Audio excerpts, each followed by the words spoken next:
The cafe fell silent the moment she walked in. Not the comfortable quiet of contentment, but the sharp, suffocating hush of judgment. Mara Ellison stood frozen in the doorway, her fingers instinctively rising to adjust the silk scarf wrapped around the lower half of her face, the wide-brimmed hat pulled low over her forehead. She'd made a mistake coming here.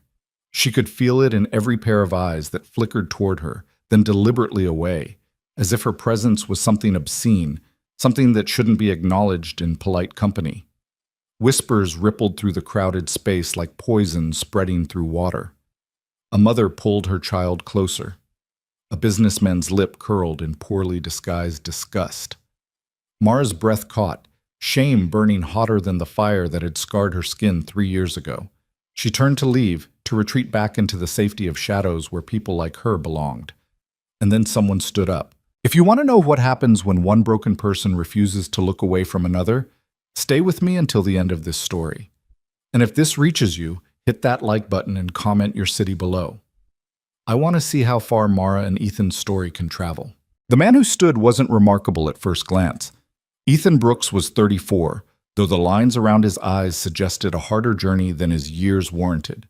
His jacket was worn at the elbows, his jeans faded from too many washes, and his sneakers had seen better days, probably several years ago. He was the kind of person most people in this upscale cafe wouldn't notice, the kind whose presence registered as background noise, if it registered at all. But he was looking directly at Mara, and he was walking toward her. Panic flared in her chest. She knew this pattern. Sometimes disgust needed to get closer to really see what it was judging. Sometimes cruelty wore a concerned expression right up until it struck. Her hand tightened on the door handle, every muscle tensing for flight. "Excuse me," Ethan said, his voice quiet but steady. He stopped about 3 feet away, close enough to speak without raising his voice, far enough to give her space. "I know this is probably weird, but I just wanted to say, you have really kind eyes." Mara blinked, certain she'd misheard. "What?" "Your eyes," he repeated, meeting her gaze without flinching, without that telltale flicker down to where her scarf concealed the ruined landscape of her face. "They're kind. I noticed when you came in. I thought you should know that someone saw that today." The words landed like stones thrown into still water, sending ripples through something in her chest that had been frozen for so long she'd forgotten it could move. She opened her mouth, but no sound came out. Behind Ethan, the cafe was still staring, but the quality of their attention had shifted. Confusion replacing contempt, curiosity replacing judgment. "I'm Ethan," he continued, and then he did something that made Mara's world tilt sideways. He extended his hand. Not for a handshake exactly, more like an offering. "Would you like to sit down? I'm here with my daughter, and we have an extra chair." Mara looked at his hand like it was a foreign object, something from a language she'd forgotten how to speak. Human touch, connection without condition, the possibility of existing in public space without apology. Her voice cracked, unused and uncertain. "I don't want to intrude." "You wouldn't be," Ethan said simply. "Lily would actually love it. She's 6, and she's convinced that every stranger is a potential friend. I'm trying to teach her to be more cautious, but honestly, I hope I fail. The world needs more people like her." Almost against her will, Mara's gaze shifted to the table he'd come from. A little girl with dark curls and bright, curious eyes was watching them with the unguarded interest of childhood. When she saw Mara looking, she waved with the enthusiasm of someone greeting a long-lost relative. "That's Lily," Ethan said, and the warmth in his voice could have melted steel. "She's the reason I get up in the morning, the reason I do everything, really." There was a story in those words, a depth of meaning that suggested complicated history and hard-won devotion. Mara recognized the tone because she understood what it meant to have your identity rewritten by trauma, to become a person defined entirely by survival. "I should go," she said, but her feet didn't move. "You could," Ethan agreed, "but you came here for a reason, didn't you? Maybe coffee, maybe just to be around people for a while." "I'm guessing it took courage to walk through that door. Seems like a shame to waste that courage." The observation was so accurate, it felt like exposure. Mara's apartment, the expensive, empty penthouse her father had bought to keep her comfortable in her exile, had been suffocating her for weeks. The silence had weight there, pressing down until she couldn't breathe. She'd come to this cafe as an experiment, a test to see if she could still exist in the world, or if 3 years of hiding had erased her citizenship in the land of the living. She'd expected rejection. She'd prepared for cruelty. She had not prepared for kindness. "Daddy!" Lily's voice carried across the cafe with the clarity of a bell.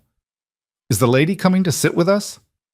Ethan's expression shifted into something between amusement and resignation. That's my cue to either follow through or explain to a 6-year-old why promises have fine print. He looked at Mara with a question in his eyes that wasn't really about coffee or chairs. It was asking something deeper. "Do you want to try being human again?" Mara's fingers loosened on the door handle. Against every instinct for self-preservation, against 3 years of learned behavior, she nodded. The smile that broke across Ethan's face was like sunrise, slow, genuine, and warm enough to chase away shadows. He gestured toward his table, not touching her, not crowding her space, just indicating the way. As Mara walked through the cafe, she felt the weight of every stare, heard the resumed whispers. But for the first time in years, those things felt less like judgment and more like noise, background static that couldn't touch the fragile, precious thing happening in the space between one step and the next. Lily was practically vibrating with excitement by the time they reached the table. "Hi, I'm Lily Brooks, and I'm 6 years old, and I go to Jefferson Elementary, and my favorite color is purple, and I like butterflies. What's your name?" "Lily," Ethan said gently, pulling out a chair for Mara. "Remember what we talked about? Let people breathe between questions." "Sorry," Lily said, not sounding sorry at all. Her eyes were fixed on Mara with the kind of unfiltered interest that adults had learned to disguise, but children never bothered to. "I like your hat. Is it because you like hats or because of your face?" "Lily," Ethan's voice sharpened with mortification. "That's not... We don't ask." "It's okay," Mara heard herself say, surprising them both. She lowered herself into the chair, her movements careful, controlled. "It's because of my face." Lily nodded, as if this was the most natural answer in the world. "Does it hurt?" "Not anymore," Mara said. "Not the way you mean." "Oh." Lily considered this with the gravity of someone much older.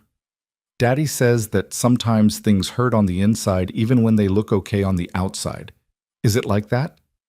Ethan had gone very still, his expression caught between wanting to intervene and recognizing that something important was happening. Mara met his eyes across the table, saw the apology there, the concern. She gave him the smallest shake of her head. "It's all right." "Yes," she told Lily. "It's exactly like that." I'm sorry you hurt," Lily said with the simple compassion that children possessed before the world taught them to complicate empathy. "Do you want some of my hot chocolate? Daddy says hot chocolate makes everything a little better." Mara felt something crack in her chest, a fissure in the armor she'd built from shame and isolation. "That's very kind of you," she managed, "but I think I'll get my own. What's your name?" "She already told you," Lily said, giggling. "Lily Brooks, weren't you listening?" "I'm sorry," Mara said, and she was smiling beneath her scarf, actually smiling for the first time in so long it felt like relearning a language. "You're right. I'm Mara. It's nice to meet you, Lily Brooks." "Mara," Lily repeated, tasting the name. "That's pretty. Can I see your face?" The question hung in the air like a detonation waiting to happen. Ethan's hand moved toward his daughter, probably to redirect her attention, to apologize, to do whatever damage control was necessary. But Mara raised her own hand, the one not keeping her scarf in place, and stopped him with a gesture. "Maybe not right now," she said quietly. "I'm still getting used to being around people again. But thank you for asking instead of just staring." "Daddy says staring is rude," Lily announced. "He says if you're curious about someone, you should talk to them like they're a person, not like they're a thing to look at." "Your daddy sounds very smart," Mara said, glancing at Ethan. He was watching his daughter with an expression of pure love complicated by exhaustion. The look of someone who was trying very hard to raise a good human being while running on empty himself. "He works really hard," Lily said matter-of-factly. "He has 3 jobs because he says we have to make our own way. I don't really understand that part, but it means he's tired a lot." "Lily," Ethan said quietly, Our new friend doesn't need our whole family history in the first 5 minutes. Why not? Lily asked with perfect 6-year-old logic. How else will she know if she wants to be our friend? Ethan sighed, but he was smiling, a tired, genuine expression that transformed his worn features into something approaching handsome. I apologize. She doesn't have a filter. I like that about her, Mara said. And she realized with a jolt that she meant it. Lily's directness was refreshing after years of people either avoiding her completely or speaking in carefully modulated tones designed to signal pity without actually engaging. A server approached their table, a young woman with perfect makeup and a practiced smile that faltered when she saw Mara. The flicker of reaction was subtle but unmistakable. The slight widening of eyes, the almost imperceptible recoil. Mara had learned to read these micro-expressions the way sailors read weather patterns, each one a predictor of the storm to come. Can I get you something? The server asked, her attention fixed carefully on Ethan as if Mara might be contagious.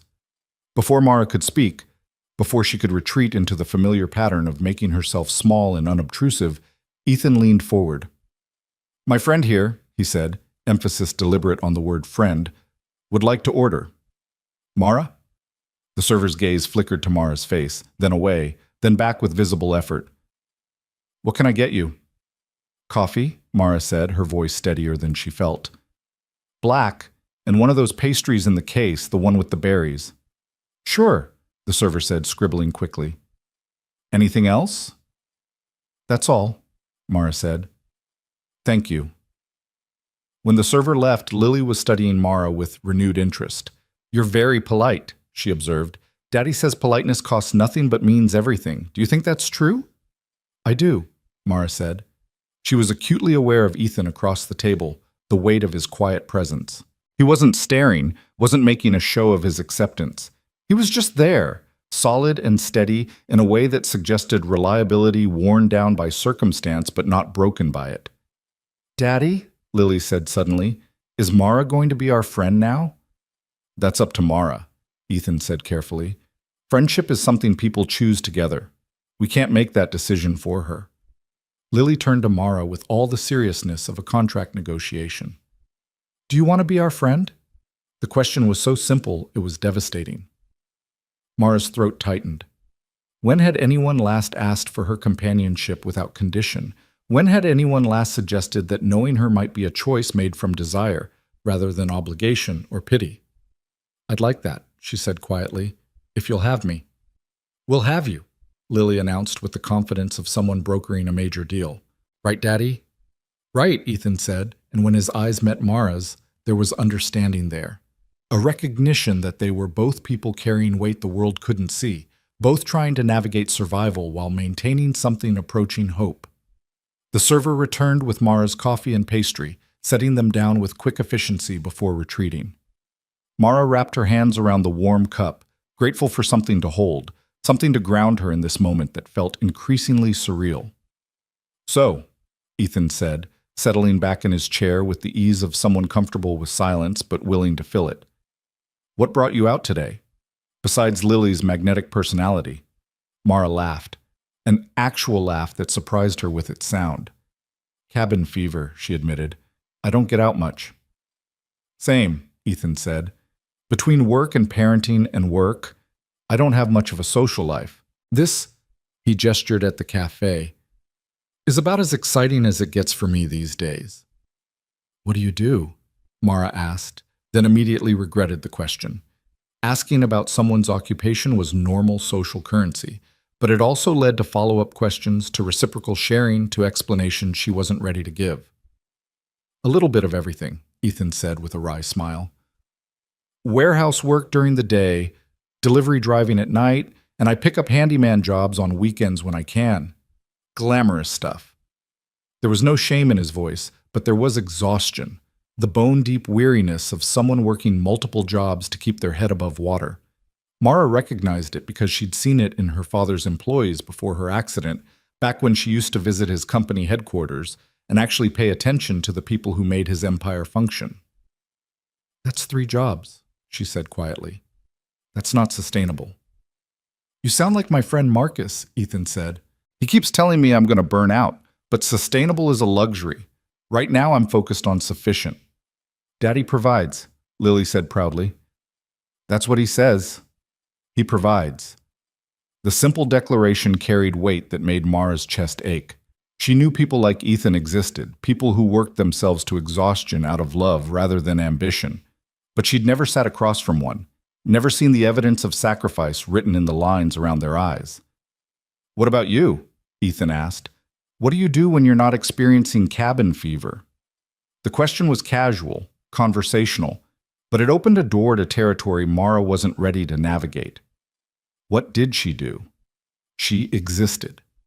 She managed her scars through an elaborate routine of treatments her father's money could buy. She avoided mirrors and people, and the life she used to have before fire had rewritten her story. I'm between things right now, she said carefully. It wasn't a lie, exactly. She'd been between things for 3 years, between the person she'd been and whoever she was becoming in this strange new existence. Ethan nodded as if this made perfect sense. I get that. Life has seasons. Sometimes you're in the building phase, sometimes you're just trying to survive the winter. The metaphor was apt enough that Mara wondered if he somehow understood more than she'd said. But his expression remained open, curious without being intrusive, engaged without demanding more than she wanted to give. Is this your usual spot? She asked, deflecting the attention back to safer ground. Lily's favorite, Ethan said, ruffling his daughter's hair with obvious affection. They have good hot chocolate and they let us sit here for a while without making us feel like we're taking up space. Most places they want you to buy, consume, and leave. Make room for the next customer. But here, they let us just be for a bit. The simple pleasure in his voice, the gratitude for a cafe that allowed them basic dignity, spoke volumes about the life he was living. Mara thought about her penthouse with its floor-to-ceiling windows and empty rooms, about the way loneliness could exist even in luxury, maybe especially in luxury where comfort became another form of isolation. I can see why you like it, she said. They fell into conversation then, tentative at first, then gradually easier as minutes accumulated into something approaching comfort. Lily provided a kind of social buffer, her presence requiring a lightness of tone that kept the discussion from becoming too heavy or too probing. She talked about school and butterflies and a book she was reading about a girl who could talk to animals. Ethan listened to his daughter with the full attention of someone who understood that childhood was fleeting and that these moments of wonder were precious and temporary. When he spoke, it was with the careful consideration of someone who'd learned to weigh his words, to mean what he said. Mara found herself relaxing in increments, each minute expanding the space where she could simply exist without the constant vigilance fear demanded. The scarf stayed in place, the hat pulled low, but somehow these felt less like armor and more like boundaries she was allowed to maintain. An hour passed, then another. The afternoon light shifted through the cafe windows, painting everything in shades of amber and gold. Other customers came and went, their lives touching briefly against this small corner of space before moving on. And in that corner, 3 people who hadn't known each other that morning were building something fragile and unlikely. Connection across the distances, trauma, and circumstance had carved. We should probably get going, Ethan said eventually, glancing at his watch with visible reluctance. I've got a shift starting in an hour, and I need to drop Lily at my friend's place first. Lily's face fell into a pout of epic proportions. But I don't want to go. I want to stay with Mara. Miss Mara, Ethan corrected gently, and I'm sure she has things to do too. Mara almost laughed at the assumption.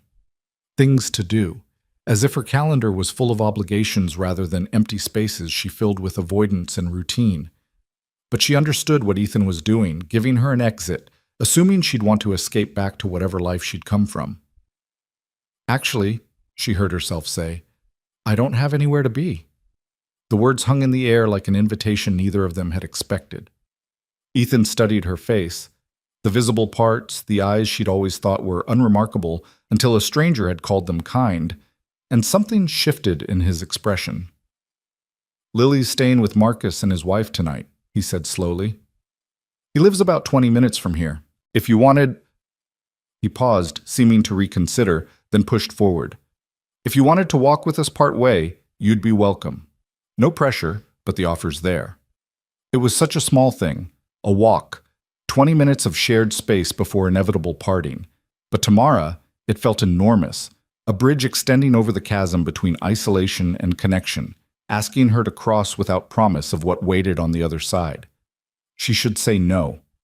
Every rule of self-preservation she'd learned screamed at her to retreat, to protect herself from the inevitable disappointment when these kind strangers realized she was a project too complicated to maintain. People like her didn't get happy endings. They got pity and carefully managed distance. "I'd like that," she said. Lily let out a cheer that turned heads throughout the cafe, but Mara barely noticed. She was watching Ethan, seeing the surprise in his eyes give way to something that looked almost like hope, as if her acceptance meant something to him too, as if maybe he was as starved for connection as she was.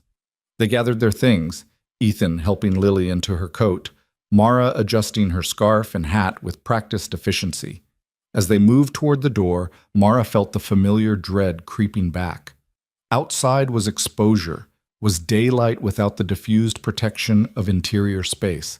Outside was where people stared openly, where children pointed and parents shushed them while stealing glances themselves. But then Ethan was beside her, not touching but present, a solid wall of quiet support. And Lily was taking her hand with the unself-conscious trust of childhood, her small fingers warm and certain around Mara's scarred skin. "Ready?" Ethan asked. Mara nodded, though she wasn't ready, would never be ready, but she stepped through the door anyway. The late afternoon air was crisp with approaching evening, carrying the scent of autumn leaves and distant rain. The street was busy, people heading home from work, students clustering outside shops, the constant flow of urban life. Mara braced herself for the reactions, for the double takes and averted eyes. But Lily was chattering happily, swinging their joined hands, oblivious to the stares her enthusiasm generated. And Ethan was walking on Mara's other side, his presence somehow making her feel less like a spectacle and more like a person moving through the world with purpose. "Daddy," Lily said, "can we show Mara the park, the one with the big fountain?" "That's in the opposite direction of Marcus's place," Ethan pointed out. "But it's so pretty, and Mara hasn't seen it." Ethan looked at Mara with a question in his eyes. "Is this okay? Are we pushing too hard?" "I'd like to see it," Mara said, surprising herself with the truth of it. When had she last been to a park? When had she last done something simply because it might be pleasant? So they changed direction, Lily leading the way with the confidence of someone who knew exactly where she was going. They walked through streets that grew quieter, more residential. Trees lined the sidewalks here, their leaves turning shades of gold and crimson. The park, when they reached it, was small but well-maintained. The fountain Lily had mentioned stood in the center, a modest structure of stone and water, nothing grand but graceful in its simplicity. A few people were scattered around, a woman reading on a bench, a man walking his dog, teenagers clustered near the playground. Lily immediately ran toward the fountain, her earlier fatigue forgotten in the presence of flowing water. Ethan called after her to be careful, then settled onto a bench with the heavily exhaled breath of someone who'd been on their feet too long. "You can sit," he said to Mara, gesturing to the space beside him. "If you want?" Mara hesitated, then sat. They were close enough that she could feel the warmth radiating from his body, far enough that there was no accidental contact. The bench faced the fountain where Lily was now attempting to catch water in her hands, giggling when it slipped through her fingers. "She's lovely," Mara said.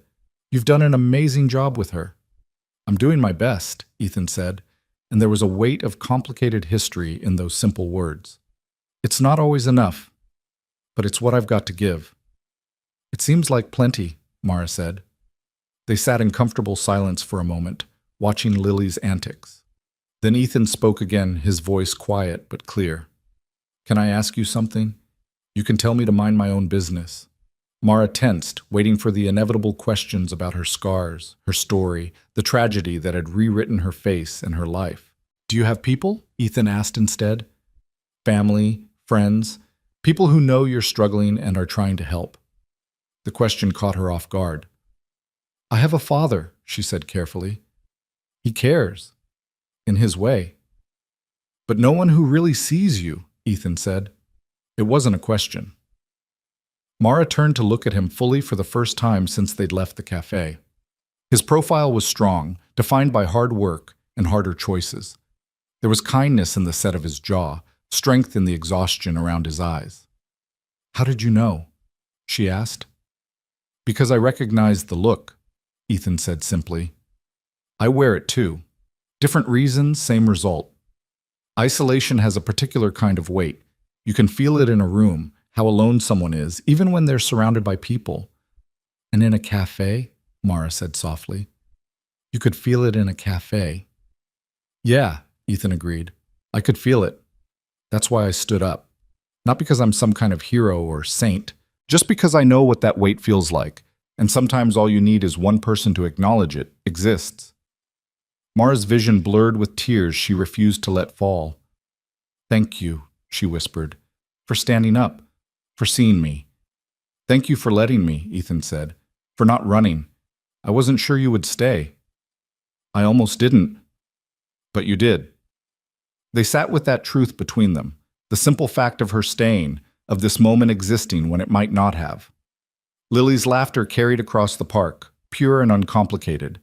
A breeze stirred the fountain's water, sending droplets catching the lowering sun like scattered diamonds. "I should tell you something," Mara said, the words coming before she could stop them. "Before this goes any further, my father, he's not just anyone, he's Benjamin Ellison."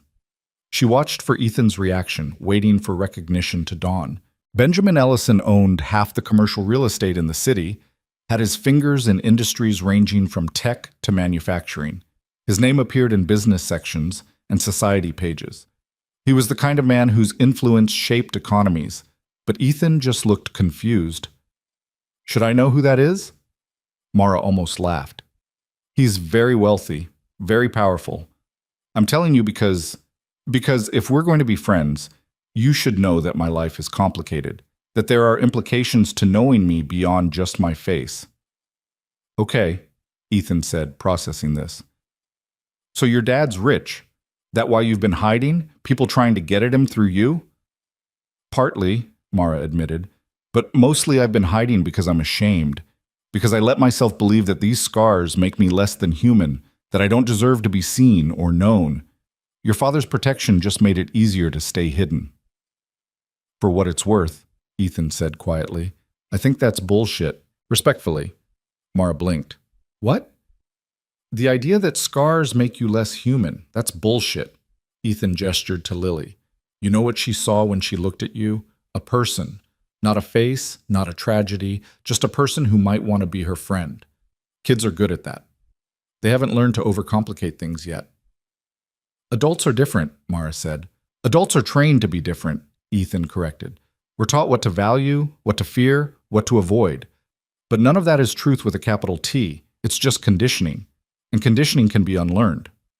"You sound very sure about that." "I'm not sure about much," Ethan admitted, "but I'm sure that in the 2 hours I've known you, I've seen more humanity in your eyes than I see in most people I encounter all day. And I'm sure that if you let shame win, if you disappear back into hiding, the world will be poorer for it."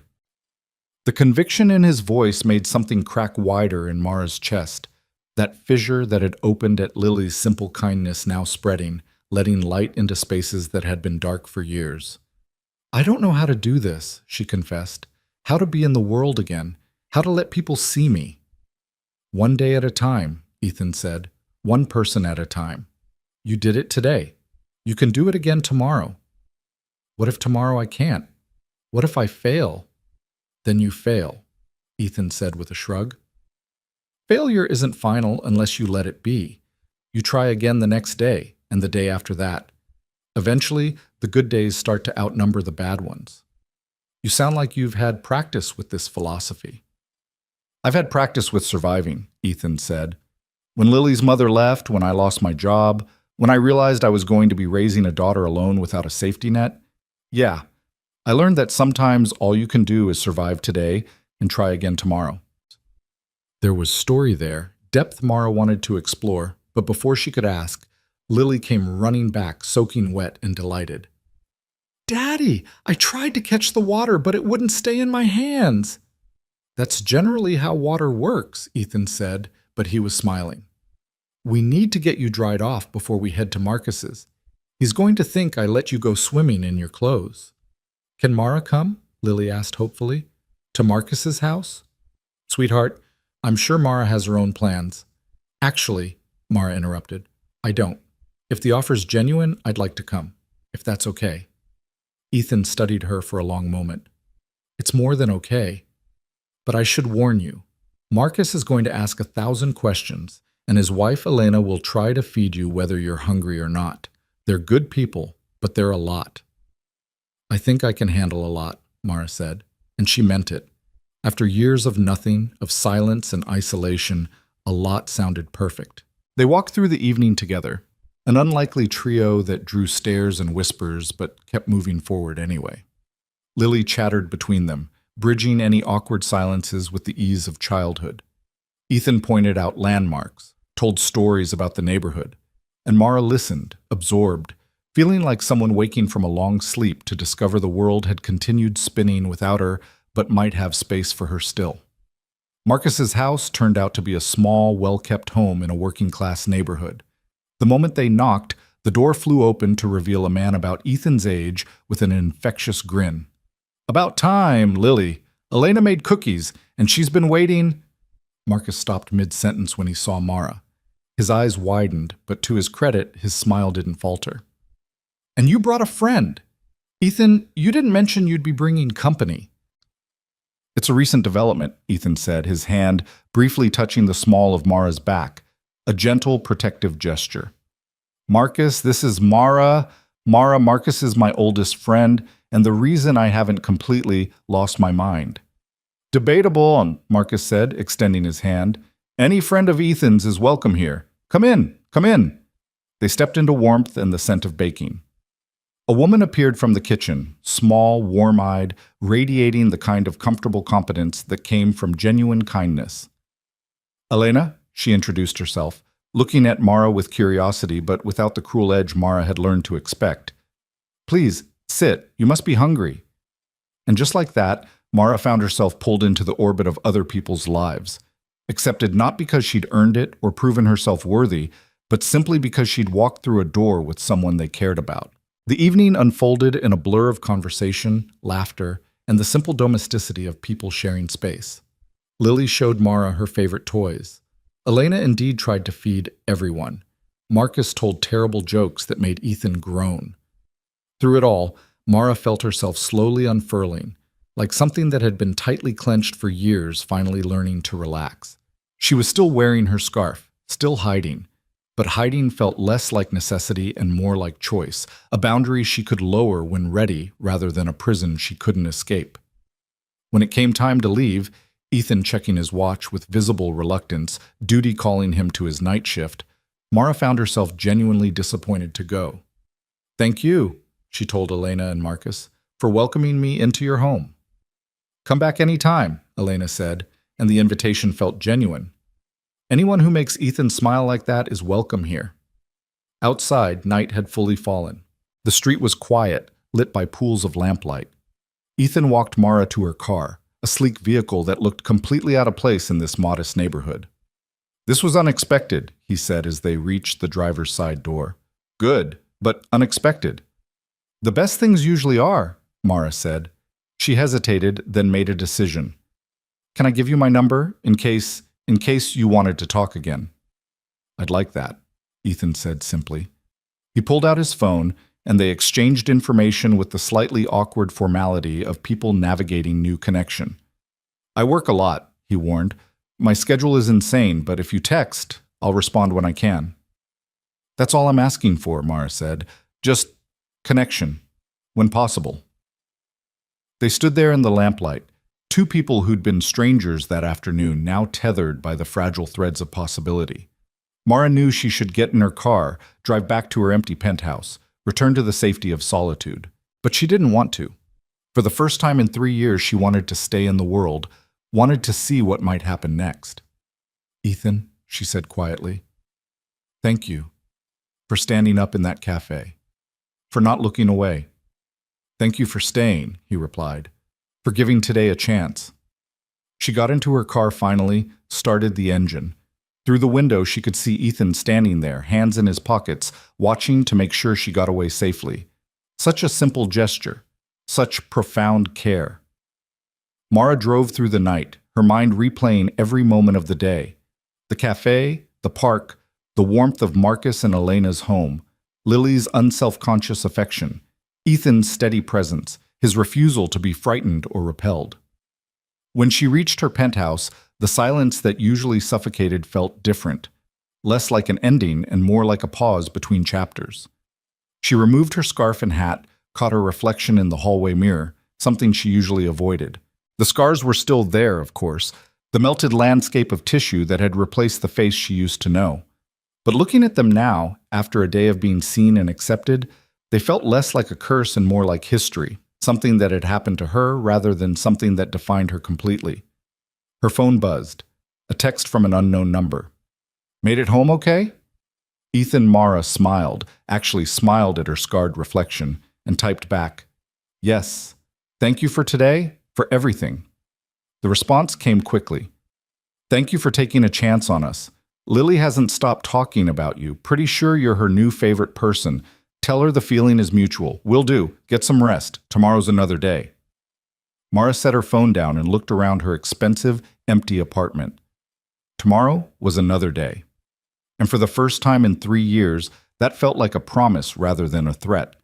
She'd walked through a cafe door that afternoon expecting rejection. She'd found something else instead. People who looked at her and saw human rather than horrible, who offered connection without condition, who suggested that maybe healing looked less like hiding and more like stepping into light. It was one day, one afternoon, a handful of hours that could easily be dismissed as anomaly rather than turning point. But Mara knew better. Something had shifted. Some fundamental equation in her relationship with the world had changed its variables. She'd been seen, she'd been accepted. And more importantly, she'd accepted herself enough to allow it. As she prepared for bed, going through routines that had become automatic over years of isolation, Mara felt something unfamiliar stirring in her chest. It took her a moment to identify the sensation. Hope. Fragile, tentative, barely more than a whisper against the roar of fear and shame that had defined her existence since the fire. But there, undeniably there, she'd taken Ethan's hand, metaphorically, in that cafe when he'd offered connection instead of judgment. And the world hadn't ended. She hadn't shattered. Instead, she'd discovered that maybe, just maybe, there was a version of life after trauma that didn't require complete disappearance. Tomorrow, she might wake up and lose her courage. Tomorrow, she might retreat back into hiding. Tomorrow held no guarantees, but today she'd been brave enough to stay. And that was enough to build on. In another part of the city, Ethan was starting his delivery shift, driving through streets he knew by heart, thinking about a woman with kind eyes who'd walked into his afternoon and somehow made the weight of 3 jobs and single parenthood feel a little lighter. In Marcus and Elena's house, Lily was sleeping, dreaming about butterflies and new friends, and a world where kindness was the most natural response to encountering another person. And in her penthouse, Mara lay awake, her fingers tracing the scars she usually refused to acknowledge, thinking about parks and fountains and the possibility that shame didn't have to be the final word on her story. They were 3 people, 5, counting Marcus and Elena, whose lives had intersected by chance and choice. The story of what would happen next was still unwritten, still open to infinite possibility. But tonight, in this moment, possibility was enough. The text started small. Simple check-ins that felt like lifelines thrown across the distance between Mara's penthouse and Ethan's cramped apartment across town. "How was your day? Lily drew you a picture. She wants to know if you like butterflies. Found a cafe that actually has decent coffee. Reminded me of our first conversation." Mara responded to each one with a mixture of gratitude and disbelief that someone actually wanted to maintain contact. Her father's assistant had called twice that week, checking if she needed anything, speaking in the carefully neutral tone reserved for managing difficult situations. But Ethan's messages were different. They carried warmth, genuine interest, the assumption that her responses mattered. 3 days after their first meeting, Mara received a photo. Lily holding up a crayon drawing of 3 stick figures, one tall, one small, one with long hair and what appeared to be a colorful scarf. Beneath it, in Ethan's handwriting, Us. Mara stared at that image for 20 minutes, her throat tight with emotions she couldn't name. When had anyone last included her in their concept of us? When had she last been part of something beyond her own isolated existence? She saved the photo and texted back, "It's beautiful. Tell her I love it." The response came quickly. She says you have to come see her new library book. It has butterflies and fairies. Apparently this is very important. When? Whenever you want. We're usually home on Sundays. Marcus and Elena come over for lunch. You'd be welcome. Mara's first instinct was to decline, to manufacture an excuse that would preserve the comfortable distance of text-based connection. But then she remembered Lily's hand in hers, Ethan's quiet acceptance. The way being seen had felt less like exposure and more like relief. I'll be there. Sunday arrived with the kind of crisp autumn weather that made the city feel renewed, scrubbed clean by overnight rain. Mara changed outfits 4 times before settling on jeans and a soft sweater. Casual enough not to signal effort, nice enough not to look like she'd given up on presentation entirely. The scarf stayed, as did a lighter version of the hat. She wasn't ready to abandon all armor. Ethan's apartment was in a building that had seen better decades. The elevator was broken, the hallway carpet worn thin by years of foot traffic. But when Mara knocked on Unit 4C, the door that opened revealed warmth that had nothing to do with physical surroundings. "You came!" Lily shrieked, launching herself at Mara with the confidence of someone who'd never learned that not everyone welcomed enthusiastic physical contact. Mara caught her automatically, surprised by the weight of a 6-year-old, more surprised by her own instinct to hold rather than deflect. "Of course I came. I heard there were butterflies and fairies. That's not something you miss." "Lily, let Mara breathe," Ethan called from somewhere inside. He appeared a moment later, wearing an apron dusted with flour, looking exhausted and happy in equal measure. "Sorry, she's been watching the door since 9 this morning." "It's only 11, Mara pointed out. "I'm aware," Ethan said with a wry smile. "Please, come in. Ignore the mess. Or don't ignore it. It's pretty unavoidable, actually." Mara stepped into an apartment that was exactly what she'd expected, and nothing like it. Small, yes. Worn furniture, scuffed floors, walls that needed paint. But also, Lily's artwork covering the refrigerator, books stacked on every available surface, a blanket fort constructed in the corner of the living room with what appeared to be advanced engineering. "Sorry about the chaos," Ethan said, closing the door behind her. "Sunday is fort day. It's tradition." "It's wonderful," Mara said, and meant it. The space felt lived in, loved in, the opposite of her pristine penthouse where nothing was out of place because nothing was really used. "Marcus and Elena should be here soon," Ethan continued, leading her toward a kitchen that was barely large enough for one person, let alone the cooking operation currently in progress. "I'm making lasagna." "Well, attempting to make lasagna. There's a non-zero chance we end up ordering pizza." "Can I help?" Mara asked. Ethan paused, studying her with that careful attention she was learning to recognize. "You cook?" "I used to," Mara admitted. "Before, I was pretty good at it, actually." "Then yes, please help. I'm operating on YouTube tutorials and hope, which is not a reliable culinary strategy."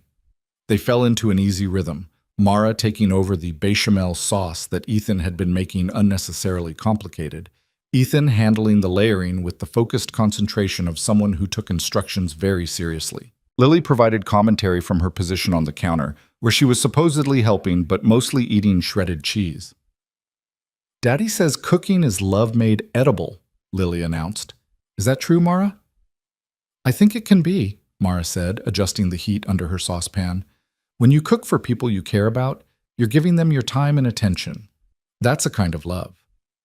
"Do you love us?"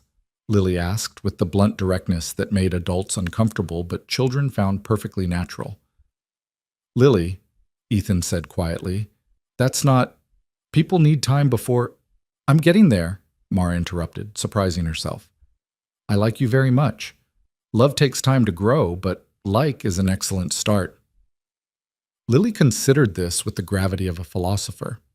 "That's fair," she decided. "I like you very much too. Daddy likes you. He smiles more when he talks about you." "Lily!" Ethan's face flushed. "We talked about the filter thing." "But it's true," Lily protested. You do smile more. Mara glanced at Ethan, saw the embarrassment there, but also something else. Confirmation that Lily's observation was accurate. The knowledge sent warmth spreading through her chest. Well, she said lightly, your daddy makes me smile more too, so it's mutual. The doorbell rang before the moment could become more awkward. Marcus and Elena arrived in a whirlwind of energy, bringing wine and homemade bread and the kind of chaotic affection that made small spaces feel abundant. Mara! Elena greeted her with a hug that Mara hadn't been prepared for but found herself returning. I'm so glad you came. Marcus has been driving me crazy speculating about Ethan's mysterious new friend. I have not been speculating, Marcus protested. I've been observing and forming evidence-based theories. He made a list, Elena stage whispered to Mara. An actual list of theories. I married a man who makes lists about his best friend's social life. In my defense, Marcus said, Ethan hasn't brought anyone around in years. This is significant data. I'm standing right here, Ethan pointed out. And can we not treat Mara like she's a specimen for analysis? Too late, Marcus said cheerfully. We're already analyzing. It's what we do. You know this about us. The afternoon unfolded with the comfortable chaos of people who genuinely enjoyed each other's company. They ate lasagna that turned out better than Ethan had feared, drank wine, Mara nursing a single glass because she wasn't used to alcohol anymore, and talked about everything and nothing. Mara learned that Marcus worked in IT, that Elena taught third grade, that they'd been trying to have a baby for 2 years without success. She learned that Ethan had been an engineer before layoffs had devastated his company, that he'd been working multiple jobs for 3 years since Lily's mother left, that his dream was to eventually get back into his field, but right now survival took precedence over ambition. And slowly, carefully, she shared pieces of her own story. Not the whole thing, not the fire, not the full extent of her isolation, but enough. That she'd been in an accident, that recovery had been long and complicated, that she was trying to figure out how to live again. No one pushed for more. No one treated her revelations like insufficient data. They simply accepted what she offered and moved on, as if partial information was perfectly adequate for connection. Mara, Lily said during a lull in adult conversation, can I ask about your face now? The room went silent. Elena looked mortified. Marcus froze mid-sip. Ethan opened his mouth, probably to redirect, but Mara raised her hand. What do you want to know? She asked. Lily climbed off her father's lap and approached Mara with the seriousness of someone on an important mission. Does it hurt? Not anymore, Mara said. Not physically. What happened? There was a fire, Mara said simply. I was hurt. The doctors fixed what they could, but some things can't be fixed completely. Lily processed this with visible concentration. Can I see? Every adult in the room tensed. This was the moment, the edge of exposure that Mara had been avoiding for 3 years. She could deflect, could maintain her boundaries, could keep the scarf in place and no one would blame her, but Lily was looking at her with simple curiosity devoid of cruelty. And Ethan was watching with concern, but not judgment, ready to support whatever choice she made. And something in Mara, some part that was tired of hiding, tired of shame, made a decision. Okay, she said quietly. But just you. Is that all right? Lily nodded solemnly. Mara glanced at Ethan, who was already standing. We'll give you privacy, he said. Kitchen?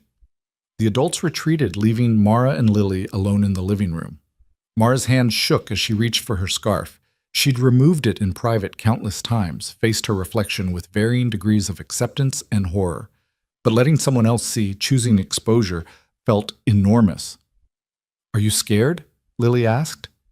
Yes, Mara admitted. I'm scared you'll think I'm ugly, that you won't want to be my friend anymore.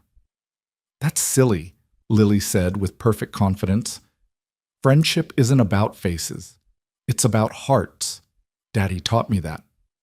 The simple wisdom of it nearly broke Mara. She unwound the scarf slowly, revealing the landscape of melted tissue that covered the left side of her face and neck. Scar tissue pulled her mouth into a permanent slight twist. Her left ear was partially gone. The skin was shiny, discolored, a map of trauma written in flesh. Lily studied her with the kind of intense focus children brought to new discoveries. Mara waited for the recoil, the fear, the disgust she'd seen in mirrors and imagined in the eyes of strangers. "Does it feel different?" Lily asked. "When you touch it?" "Yes," Mara said. "The scarred parts don't have as much feeling. It's sort of numb." "Can I touch it? Just a little?" Mara's breath caught. "Okay." Lily reached out with one small finger and gently traced a line of scar tissue down Mara's cheek. Her touch was feather-light, curious, but not repelled. "It's like a map," she said thoughtfully, "like rivers and mountains on skin." The observation was so unexpected, so free of judgment that Mara felt tears welling up. "I never thought of it that way." "Daddy says scars are just proof that you survived something hard," Lily said. "He has a scar on his hand from when he was fixing something and it cut him. He says it reminds him to be more careful, but also that he can heal from getting hurt." "Your daddy is very wise," Mara managed. "I know," Lily said seriously. "He's the best daddy ever. Are you going to be my friend even though you have scars?" The question, the beautiful reversal of it, made Mara laugh through tears. "Yes, if you'll still be mine." "Obviously," Lily said, as if this was the most natural conclusion in the world. "Can I hug you?" Mara nodded, and Lily wrapped her arms around her with the wholehearted affection children gave when they decided someone was worth loving. Mara held her, this small person who'd looked at her worst and found maps instead of monsters, and felt something fundamental shift in her understanding of what was possible. When they emerged from the living room, Mara's scarf back in place, but something changed in her posture, her bearing. The adults were pretending to be busy in the kitchen. "Everything okay?" Ethan asked carefully. "Everything's perfect," Lily announced. "Mara's scars are like maps and she's still my friend, and can we have ice cream now?" Elena's eyes were bright with unshed tears.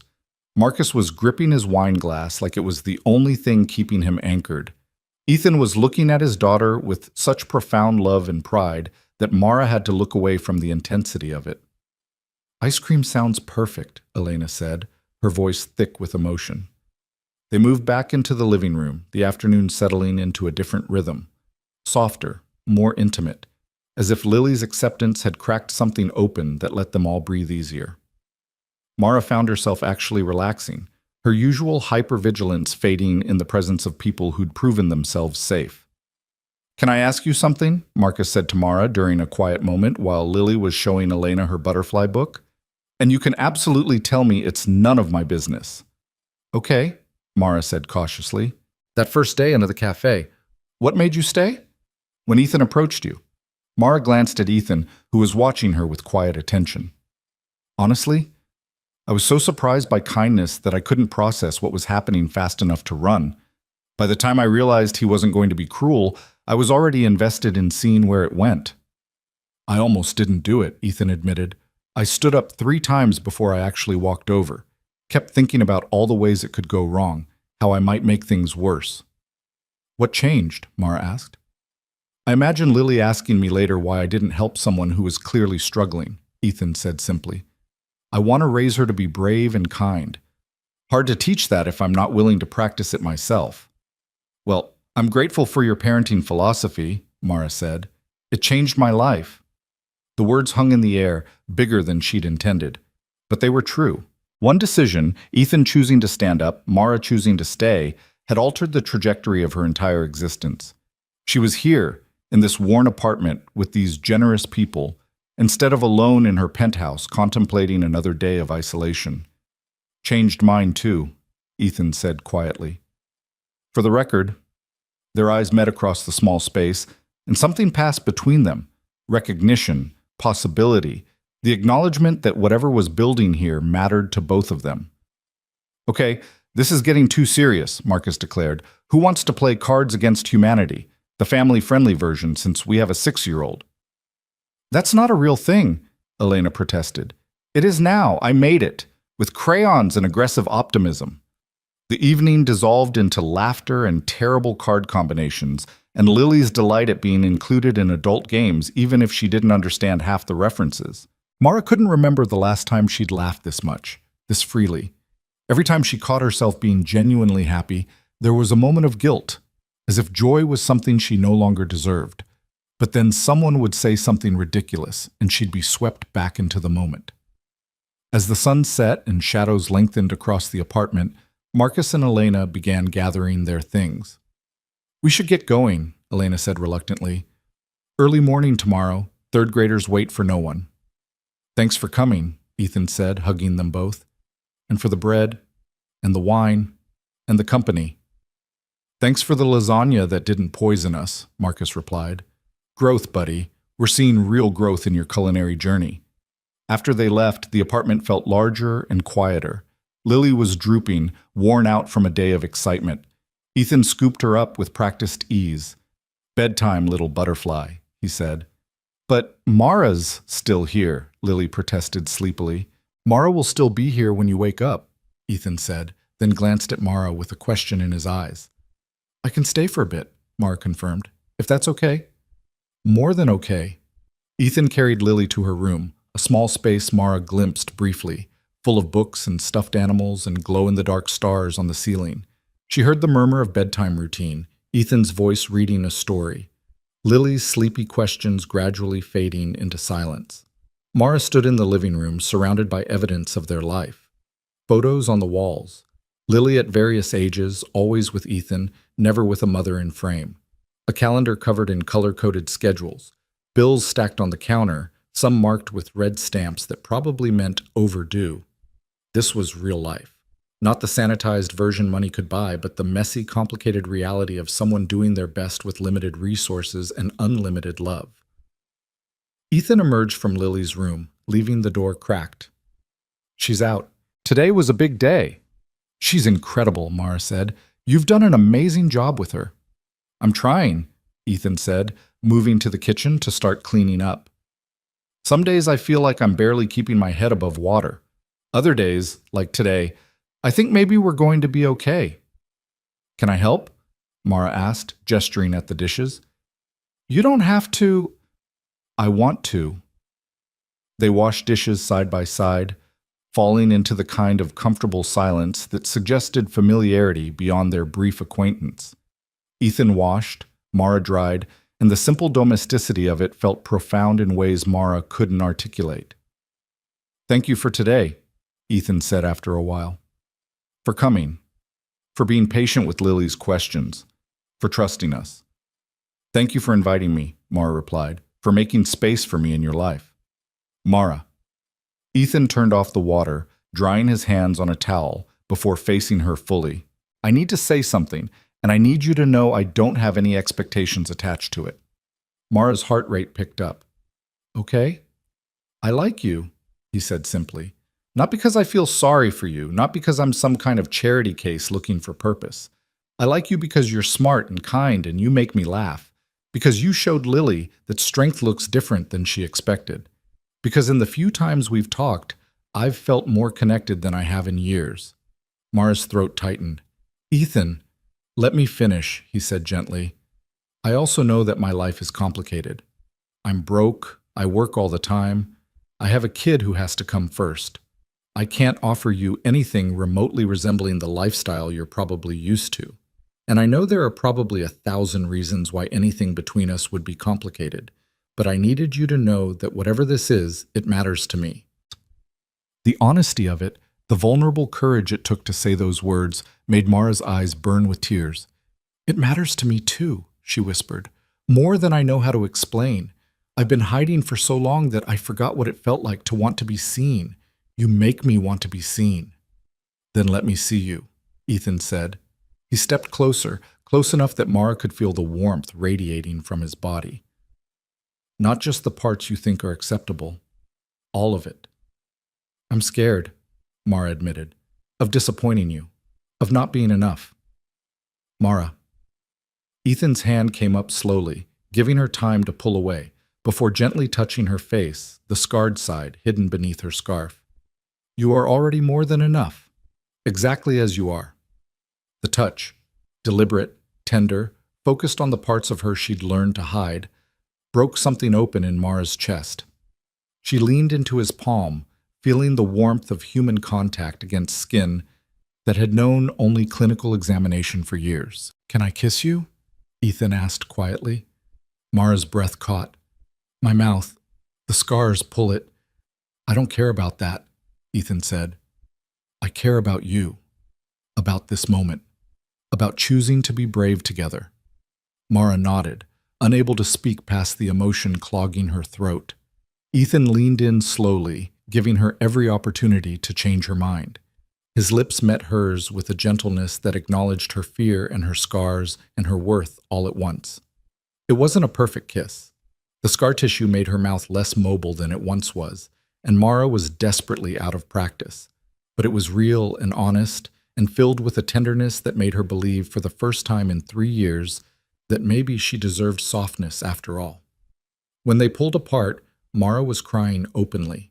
Ethan brushed away her tears with his thumbs, his expression so gentle it hurt to look at. Hey, he said softly. You okay? I forgot what it felt like, Mara whispered. To be touched like I'm precious instead of broken. You are precious, Ethan said. Don't let anyone, including yourself, convince you otherwise. They stood in his small kitchen, holding each other as evening deepened into night. Outside, the city continued its relentless rhythm. Inside, 2 people were writing a different story. One where scars were maps instead of verdicts, where kindness was revolutionary, where choosing to be seen was the bravest act of all. Mara's phone buzzed in her pocket, shattering the moment. She pulled it out reluctantly, saw her father's name on the screen. I should take this, she said apologetically. Of course, Ethan said, stepping back to give her privacy. Mara answered, her voice steadier than she felt.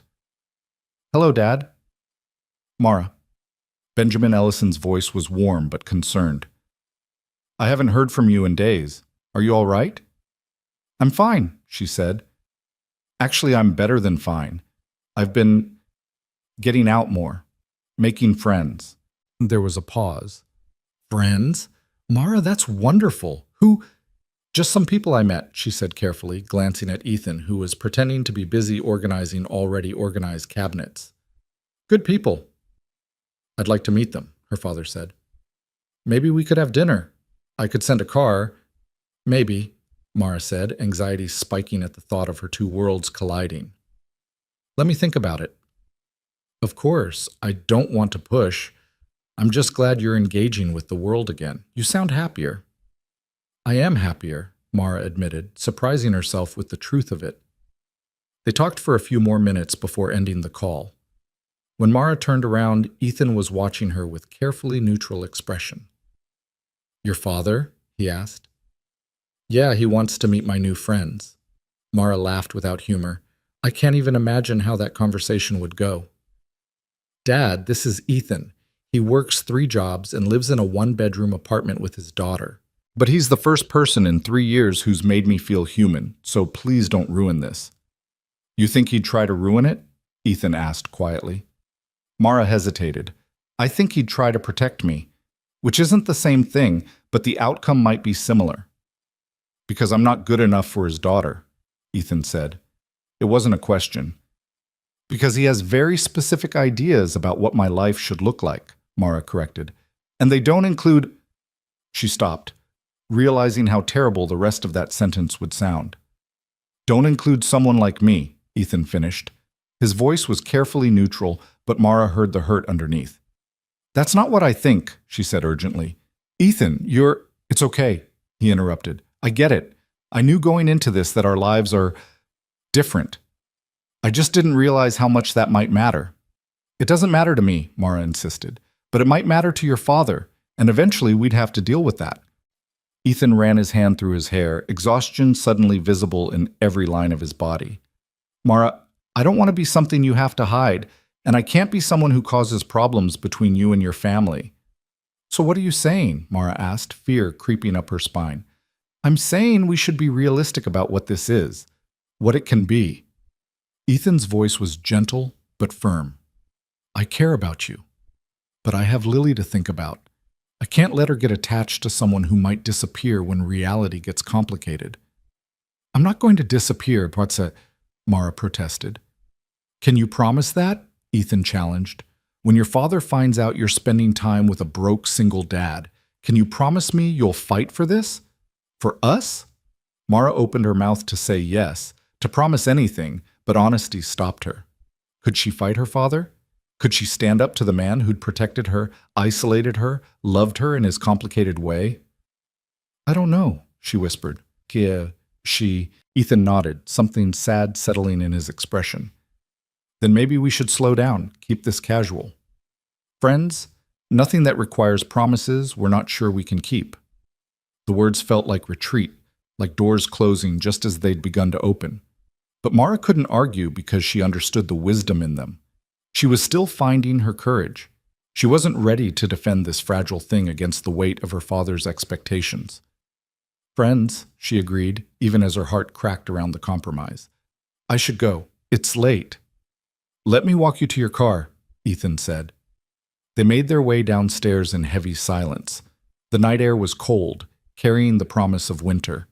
Mara's expensive car looked absurd parked on this modest street, a visible reminder of the gap between their worlds. Ethan, Mara said as she reached for the door handle, I'm sorry for not being braver. Don't apologize for being realistic, Ethan said. We both need to protect ourselves. And Lily, she has to come first. I know, I respect that. I just wish... Yeah, Ethan said softly. Me too. Mara drove home through empty streets, tears blurring her vision. She'd found connection, found hope, found the possibility of something beautiful, and immediately complicated it with all the baggage she'd been carrying. Her father, her money. The distance between who she was and who Ethan needed her to be. But when she reached for her phone at a red light, she found a message waiting. Still friends, always friends. Today was perfect. Don't let my caution ruin that. Mara typed back through tears. Today was perfect. Thank you for everything. The response came quickly. Sleep well. Tomorrow's another day to be brave. Mara held on to those words like a promise, even as uncertainty clouded everything else. She'd been brave today, shown her face, accepted a kiss, allowed herself to hope. That had to count for something, even if the path forward wasn't clear. Tomorrow would come with its own challenges, its own choices. But tonight, she'd been seen and accepted and cared for. Tonight, she'd remembered what it felt like to be human instead of hidden. It would have to be enough. The word friends became both comfort and cage over the following weeks. Mara and Ethan maintained contact, texts throughout the day, occasional phone calls when his schedule allowed, Sunday visits that became routine. But there was a carefulness now. An invisible boundary neither crossed. No more kisses in dim kitchens, no more vulnerability that suggested anything beyond platonic connection. Mara told herself it was enough. She'd gone from total isolation to having people who genuinely cared about her. She got to watch Lily grow and learn, got to be part of something resembling family. The fact that her heart ached every time Ethan smiled at her without touching, every time she left his apartment alone. Well, that was just the price of being realistic. Her father, meanwhile, had grown increasingly curious about her new social life. Benjamin Ellison was a man accustomed to knowing everything about his daughter's world, and Mara's vague answers about friends clearly frustrated him. Bring them to dinner, he'd said during one of their weekly phone calls. I'd like to meet the people who've made such a difference in your recovery. They're busy people, Dad. They have their own lives. Everyone has time for dinner, Mara, unless you're ashamed of them or ashamed of me. The accusation stung because it wasn't entirely wrong. Mara was terrified of what would happen when her worlds collided, when her father's wealth and power met Ethan's humble reality, when the man who'd built an empire faced the man who could barely keep his electricity on. I'm not ashamed, she'd said quietly. I'm protective of all of you. But Benjamin Ellison hadn't built his empire by accepting evasion. Next Friday, he'd declared, my house. Tell your friends I insist. It's just dinner, Mara. What could possibly go wrong? Everything, Mara thought. Absolutely everything. She'd put off telling Ethan for 3 days, dreading the conversation. When she finally called him, a Tuesday evening when she knew his delivery shift would be ending, her hands were shaking. Hey, Ethan answered, slightly breathless. Just finished up. What's going on? My father wants to meet you, Mara blurted. And Lily. He's invited us all to dinner Friday night. Silence stretched across the line. Mara could hear traffic in the background, the sounds of the city Ethan navigated every night to make ends meet. "Mara," he said finally, "I don't think that's a good idea."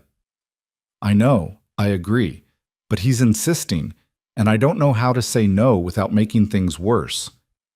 "Tell him the truth, that we're just friends, that there's no reason for formal introductions." "He knows it's more than that," Mara said quietly, "or at least he suspects. I've never talked about anyone the way I talk about you and Lily." Another pause. "What do you want me to do?" The question was layered with meaning. What did she want? For him to decline, protecting them both from inevitable disaster? For him to agree, proving he was willing to fight for whatever they might become? For the whole situation to simply disappear so they could keep existing in their careful, bounded friendship? "I want you to do whatever feels right for you and Lily," Mara said. "I'm not going to pressure you, but I also want you to know that if you say no, my father will probably show up at your apartment unannounced. He's protective that way." "Jesus," Ethan muttered. Okay. Let me think about it. Can I call you back?" "Of course." They hung up, and Mara sat in her penthouse watching the city lights blur through tears. She'd wanted connection so desperately, had been so grateful for the scraps of normalcy Ethan and Lily offered. But she'd brought complications into their lives. The weight of her father's expectations, the scrutiny of wealth and power. Maybe she should have stayed hidden after all. Ethan called back an hour later. "We'll come," he said without preamble. "On 2 conditions. Name them. 1, you don't apologize for your father's behavior, whatever it is. He's his own person, just like I'm mine. You're not responsible for managing everyone's emotions." "Okay," Mara agreed, though she knew following that advice would be nearly impossible. 2, if at any point Lily gets uncomfortable or this becomes too much, we leave. No explanations, no drawn-out goodbyes. We just go." "Absolutely. Ethan, are you sure about this?" "No," he admitted. "But I'm also not willing to let fear make all my decisions. We'll come. We'll be polite. We'll see what happens." "Thank you," Mara whispered. "Don't thank me yet. I haven't met your father." The days leading up to Friday crawled past with excruciating slowness.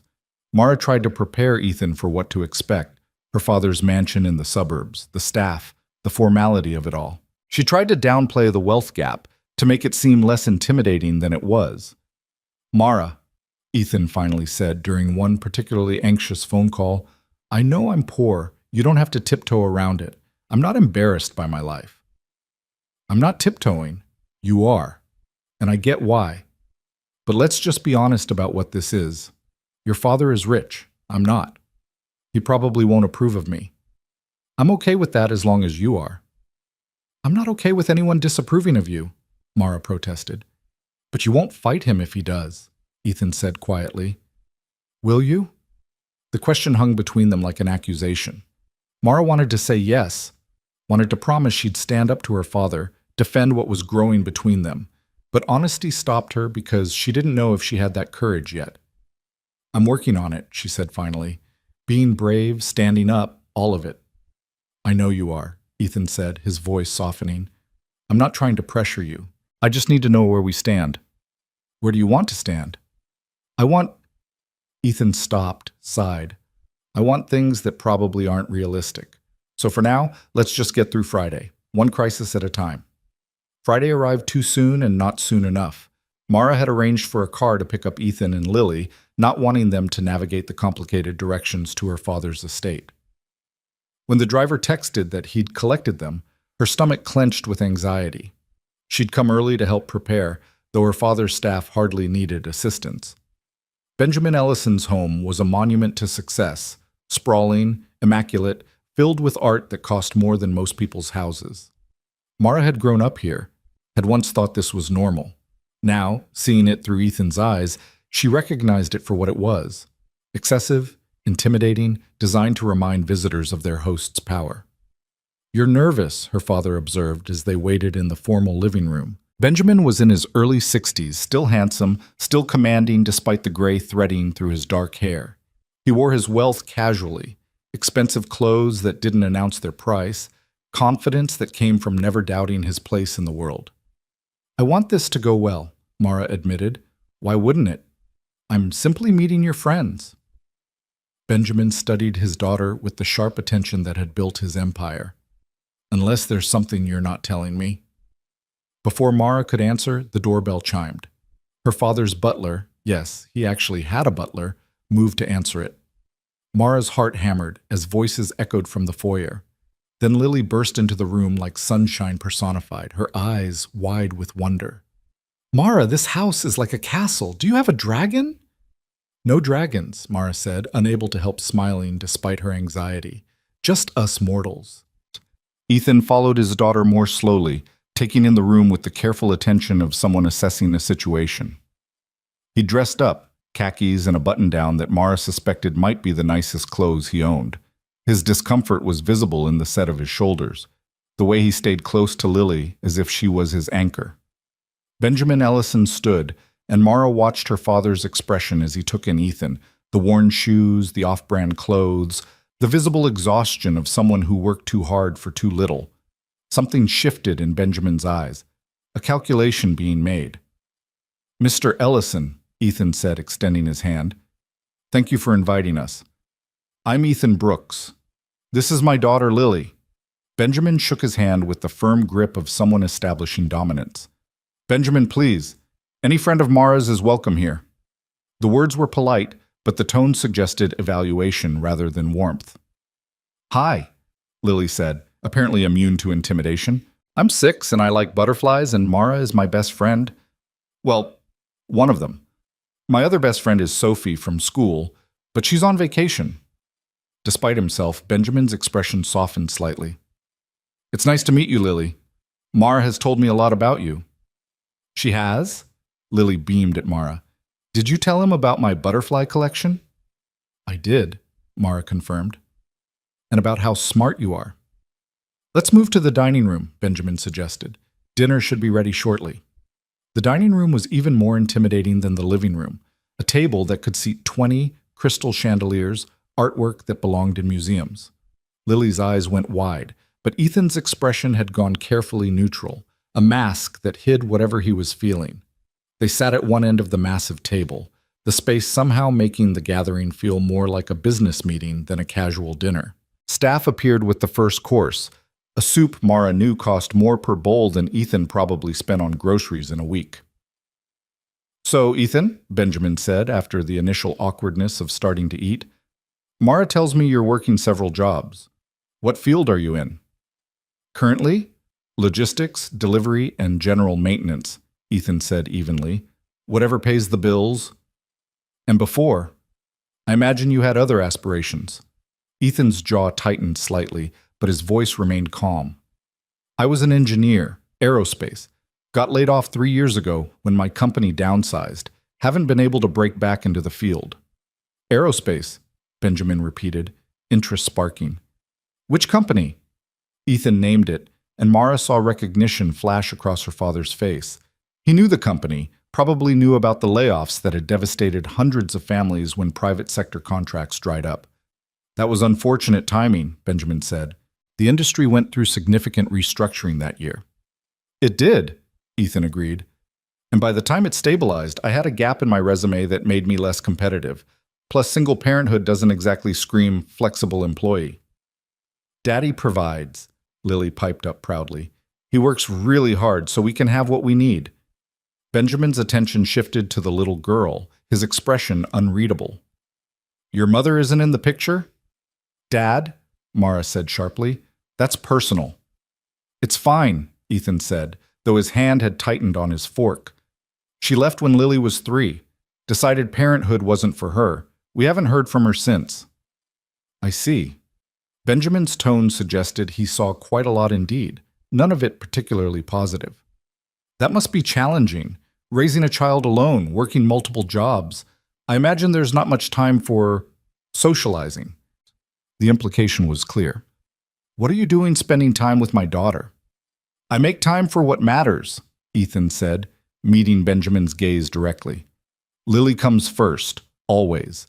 But teaching her that isolation isn't the same as protection means showing her how to connect with good people. Mara is good people. Mara is vulnerable, Benjamin countered, his voice hardening. She's been through trauma that most people can't begin to comprehend. She needs stability, not complications. Benjamin, Mara interjected, feeling heat rise in her face. Please don't talk about me like I'm not here. Then perhaps you'd like to explain what's happening, her father said, turning his attention to her. Because from where I'm sitting, it looks like you've gotten involved with someone whose life is fundamentally unstable.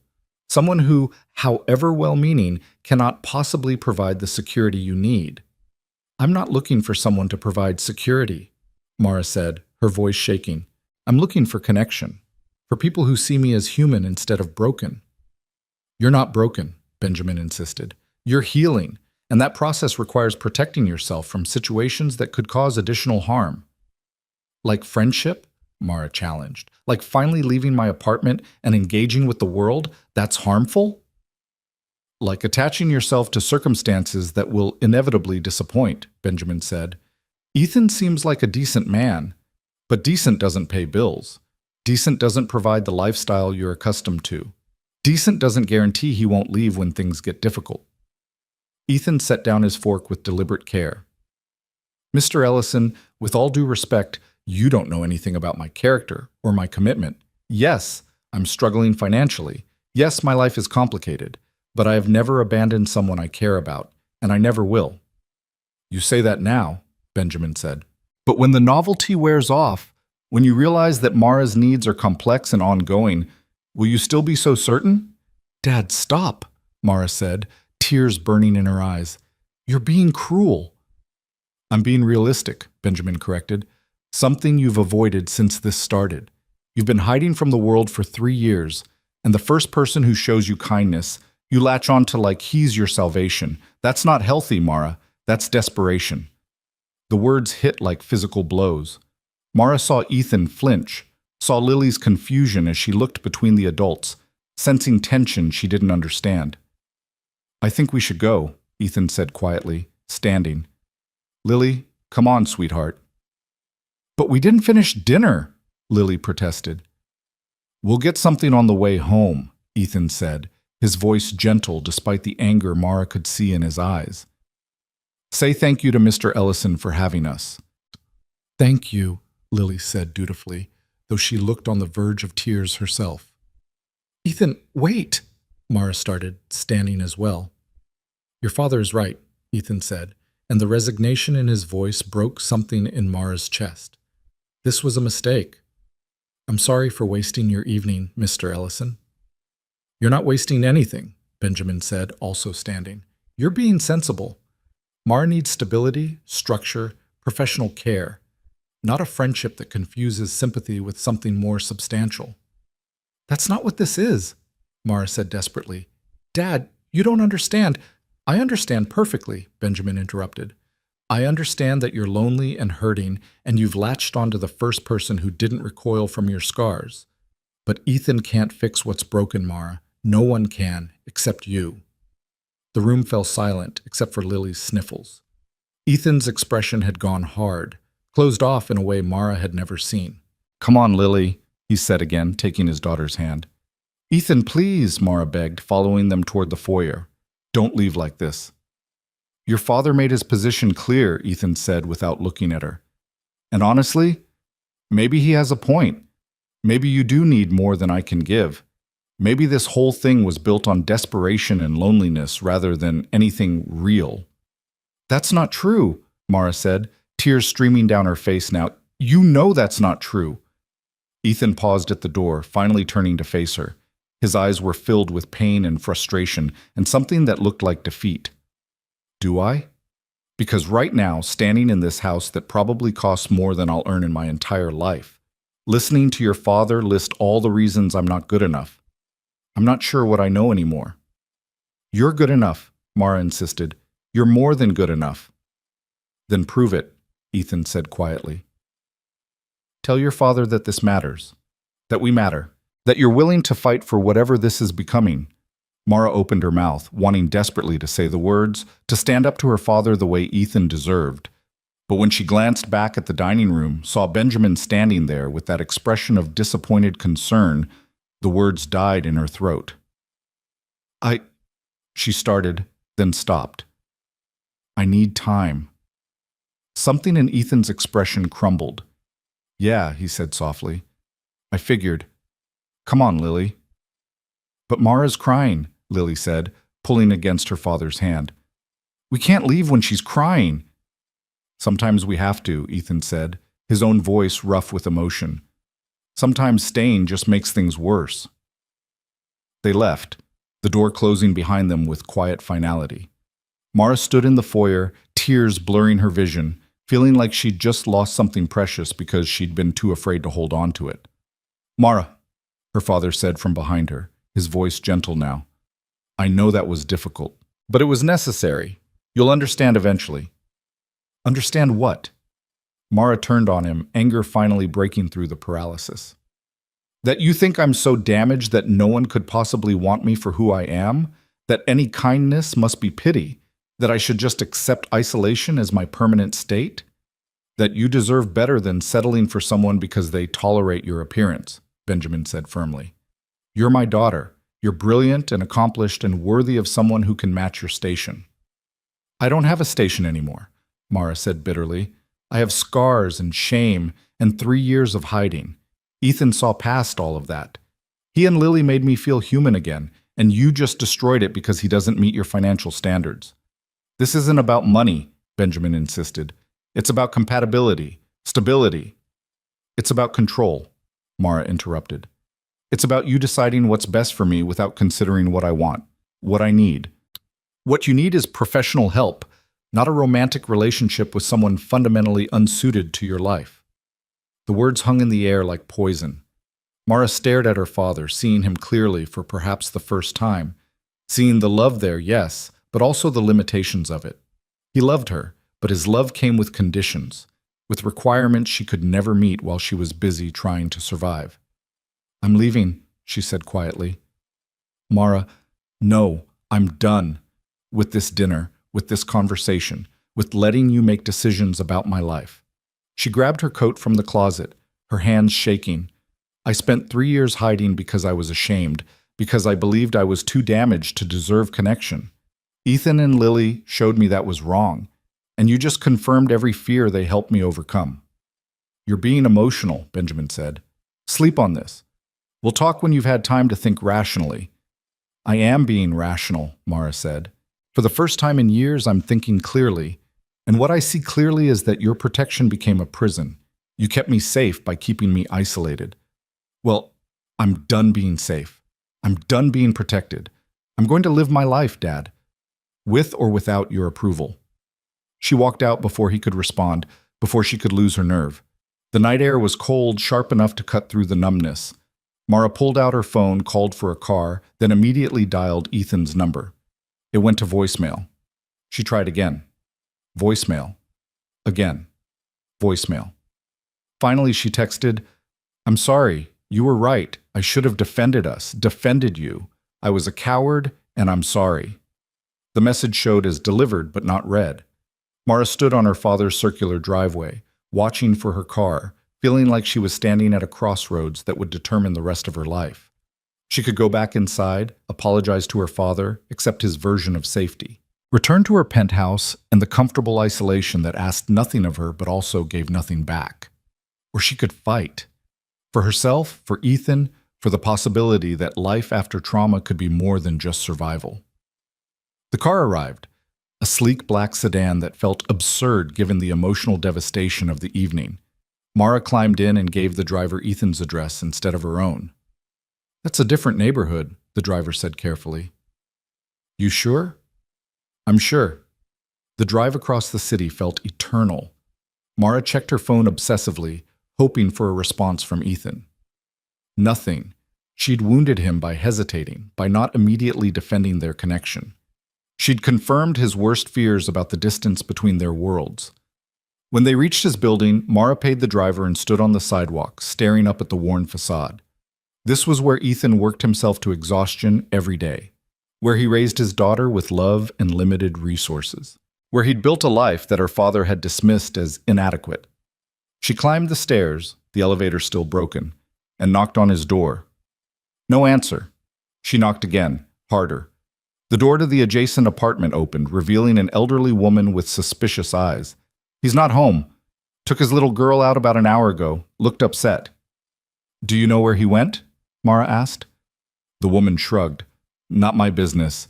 But if you're the reason he looked like that, maybe you should leave him alone." The words stung, but Mara couldn't argue with them. She'd hurt Ethan by not standing up to her father, by prioritizing her own fear over their connection. She deserved his anger, his silence, his decision to protect himself and Lily from further harm. But she also deserved a chance to make it right. Mara sat down in the hallway outside Ethan's apartment, her back against the wall, and settled in to wait. Hours passed. Other residents came and went, giving her curious looks but not commenting. Her phone buzzed periodically, her father calling, texting, each message a variation of the same theme. "Come home. We need to talk. I'm worried." She didn't respond. For once, her father's worry would have to take second place to her own priorities. Finally, near midnight, she heard footsteps on the stairs. Ethan appeared carrying a sleeping Lily, his expression exhausted. When he saw Mara sitting there, he froze. "What are you doing here?" he asked quietly, clearly trying not to wake his daughter. "Waiting for you," Mara said, standing slowly. "Can we talk?" "It's late. Lily needs to get to bed." "After then, please. I need to say something." Ethan studied her for a long moment, then nodded. "Fine. Wait here." He disappeared into his apartment. Mara heard the sounds of bedtime routine, water running, soft voices, a door closing. When Ethan emerged 15 minutes later, he looked even more exhausted. "You have 5 minutes," he said, leaning against his doorframe. "I'm sorry," Mara said immediately. "You were right. I should have defended you, defended us. I was scared, and I let that fear make me weak." "Mara, let me finish," she interrupted. "My father said terrible things tonight, about you, about me, about what we are to each other. And instead of standing up to him, instead of choosing you, I hesitated. I let him make you feel like you weren't enough when the truth is you're more than I ever hoped to find." Ethan's expression remained guarded. "Your father isn't entirely wrong. Our lives are incompatible. I can't give you what you're used to."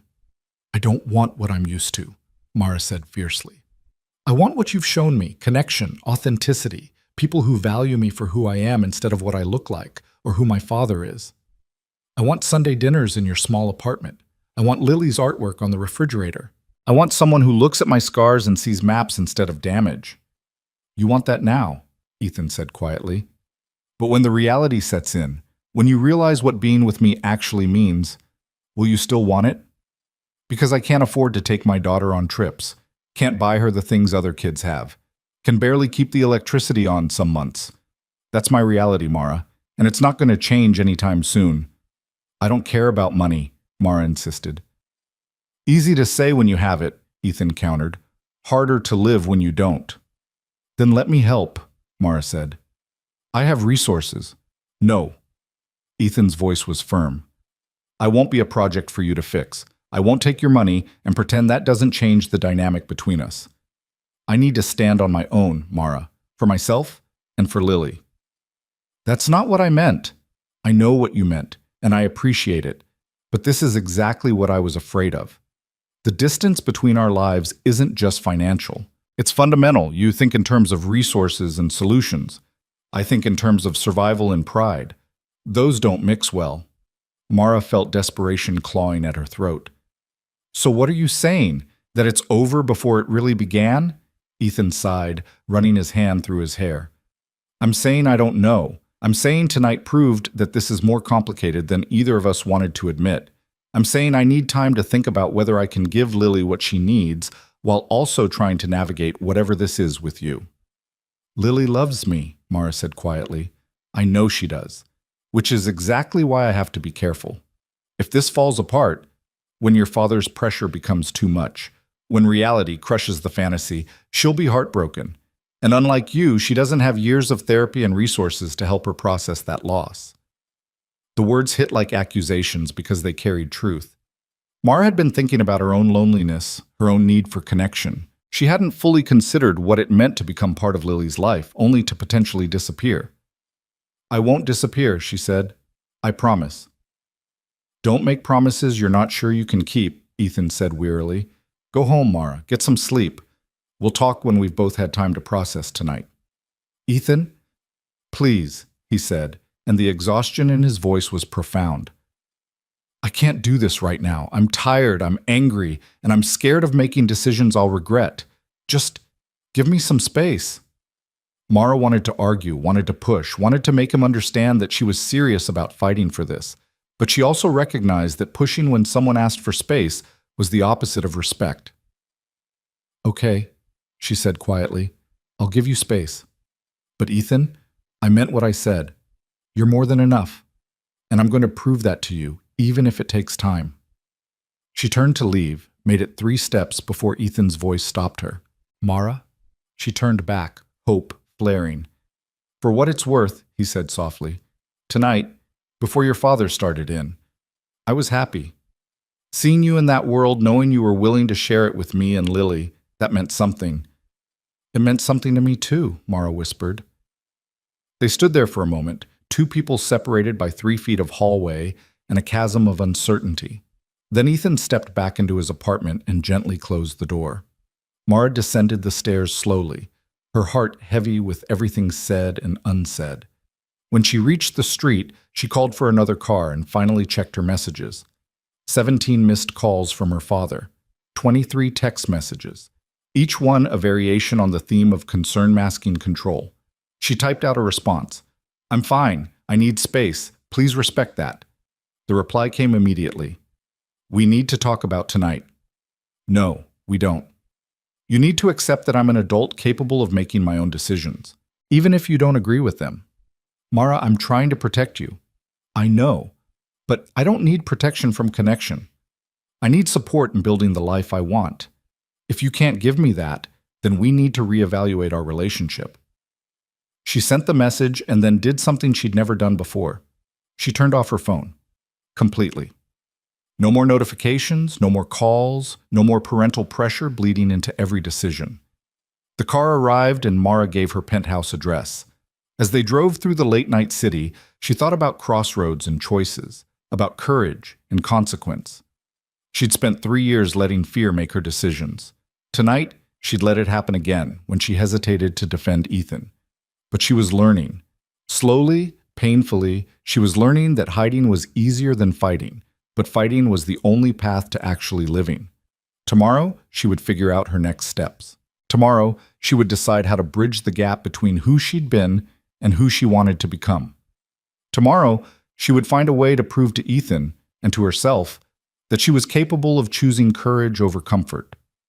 But tonight, she would sit with the wreckage of her dinner party disaster and acknowledge that change was messy, that growth required breaking old patterns, that sometimes love demanded more bravery than she thought herself capable of possessing.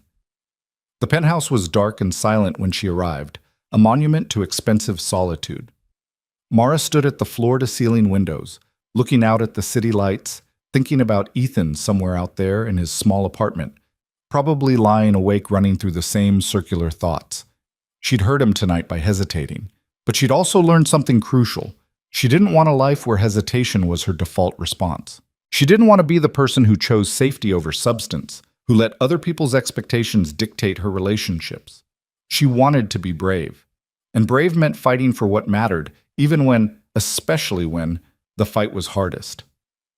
Mara pulled out her journal, a practice her therapist had suggested years ago that she'd abandoned when hiding became her full-time occupation. She wrote until her hand cramped, pouring out every feeling, every fear, every hope. And with each word, she felt something shifting, not resolution exactly, but commitment. Commitment to showing up, to trying, to becoming someone worthy of the connection Ethan and Lily had offered. She'd failed tonight, but failure wasn't final unless she let it be. Tomorrow, she would begin again. And she would keep beginning until eventually the brave choices outnumbered the fearful ones. It had to be enough. It was all she had to offer. The space Ethan requested stretched into days that felt like years. Mara honored his silence even as it carved hollows in her chest, even as every instinct screamed to show up at his door and demand he let her prove herself. She turned her phone back on the morning after the disaster dinner, braced for the onslaught of her father's concern disguised as control, but found instead a single message that made her breath catch. I've thought about what you said. You're right that my protection became prison. I'm sorry for that, but I stand by my concerns about Ethan's stability. We should talk when you're ready. I love you. Dad.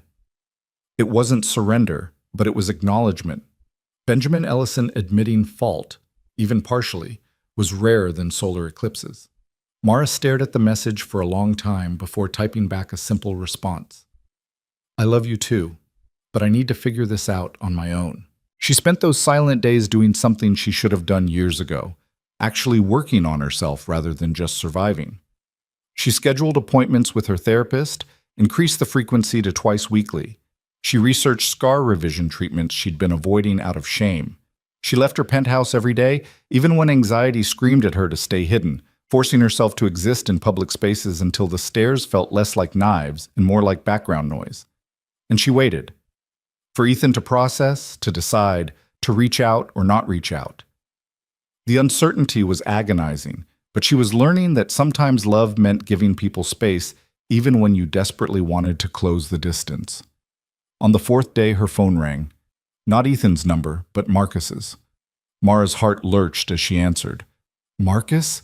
Is everything okay? Is Ethan… Everyone's fine, Marcus said quickly. Physically, emotionally is a different story. Look, I'm calling because someone needs to, and Ethan's too stubborn to do it himself. What's going on? He's drowning, Marcus said bluntly. Between working himself to death and beating himself up about you and trying to keep it together for Lily, he's one bad day away from breaking completely. And before you ask, no, he didn't tell me to call you. He'd probably be pissed if he knew. But I've known him for 15 years, and I've never seen him like this. Mara's throat tightened. What can I do? He asked for space? Space doesn't mean abandonment, Marcus interrupted. It means respecting boundaries while making it clear you're not going anywhere. You want to prove to him that you're serious, that you can handle the reality of his life? Then show up. Not at his door demanding answers. Show up in the ways that actually matter. I don't understand. Thursday night, Ethan has to work a double shift, warehouse until 6, then delivery until 2 in the morning. He usually leaves Lily with us, but Elena's been sick, and I've got a work emergency. He's trying to figure out childcare he can't afford, and I can hear the panic in his voice every time we talk about it. Understanding dawned. You want me to watch Lily. I want you to offer. He might say no, probably will, actually, out of pride and fear, but offer anyway. Show him you're willing to be part of the complicated, unglamorous reality of his life. Not just Sunday lunches and cute moments, the hard stuff. After they hung up, Mara sat with the suggestion, turning it over like a puzzle piece she wasn't sure fit. Offering to help felt right, but it also felt like exactly the kind of thing Ethan had specifically rejected. Her resources solving his problems, creating an imbalance that would poison what they were trying to build. But then she thought about Lily, about a 6-year-old caught in the crossfire of adult complications, about Ethan working 18-hour days because he had no safety net, about the exhaustion that had been etched into his features even before the dinner disaster. Sometimes pride was less important than need. Sometimes accepting help was the bravest thing you could do. Mara picked up her phone and typed carefully. Marcus told me about Thursday. I know you asked for space, and I'm respecting that. But if you need someone to watch Lily, I'm available. No strings, no expectations. Just help when it's needed. She sent it before she could overthink, then immediately second-guessed everything. Was this overstepping? Presumptuous? Would Ethan see it as Marcus betraying his confidence? The response came 3 hours later. You talked to Marcus. He called me. He's worried about you. A longer pause. Then, I don't want your charity. It's not charity. It's friendship. You said we're friends. Friends help each other. Friends don't usually come with trust funds and the ability to solve problems with money. The bitterness in that message stung, but Mara understood it. She typed back, I'm not offering money. I'm offering time. My time, watching your daughter so you can work without worrying. That's not about resources. That's about showing up. Another pause, longer this time. Mara imagined Ethan on the other end, wrestling with pride and practicality, fear and hope. Finally, Thursday, 5:30 to whenever I get back. If you're even 5 minutes late, the offer's off the table. I'll be there at 5:15. Mara. Yes? Thank you. Those two words carried weight beyond their simplicity, acknowledgement that he was letting her in, even fractionally, even against his better judgment. Mara held on to them like a lifeline. Thursday arrived with autumn rain that turned the city gray and cold. Mara showed up at Ethan's building at exactly 5:15, carrying a bag with activities she'd carefully selected, art supplies, a new butterfly book, materials for the science experiment she'd researched obsessively to make sure it was age-appropriate. When Ethan opened the door, he looked worse than she'd ever seen him. Exhaustion had carved deep lines around his eyes, and there was a defeated slump to his shoulders that spoke of someone running on fumes. "You came," he said, and she couldn't tell if he was relieved or disappointed. "I said I would." Lily appeared behind her father, her face lighting up with uncomplicated joy. "Mara, Daddy said you were coming, but I didn't know if it was real." "It's real," Mara said, crouching down to Lily's level. "I heard you and I get to hang out tonight. I brought supplies for a super cool experiment." "What kind of experiment?" "The kind where we make a volcano erupt, but only if your dad says it's okay to potentially make a mess."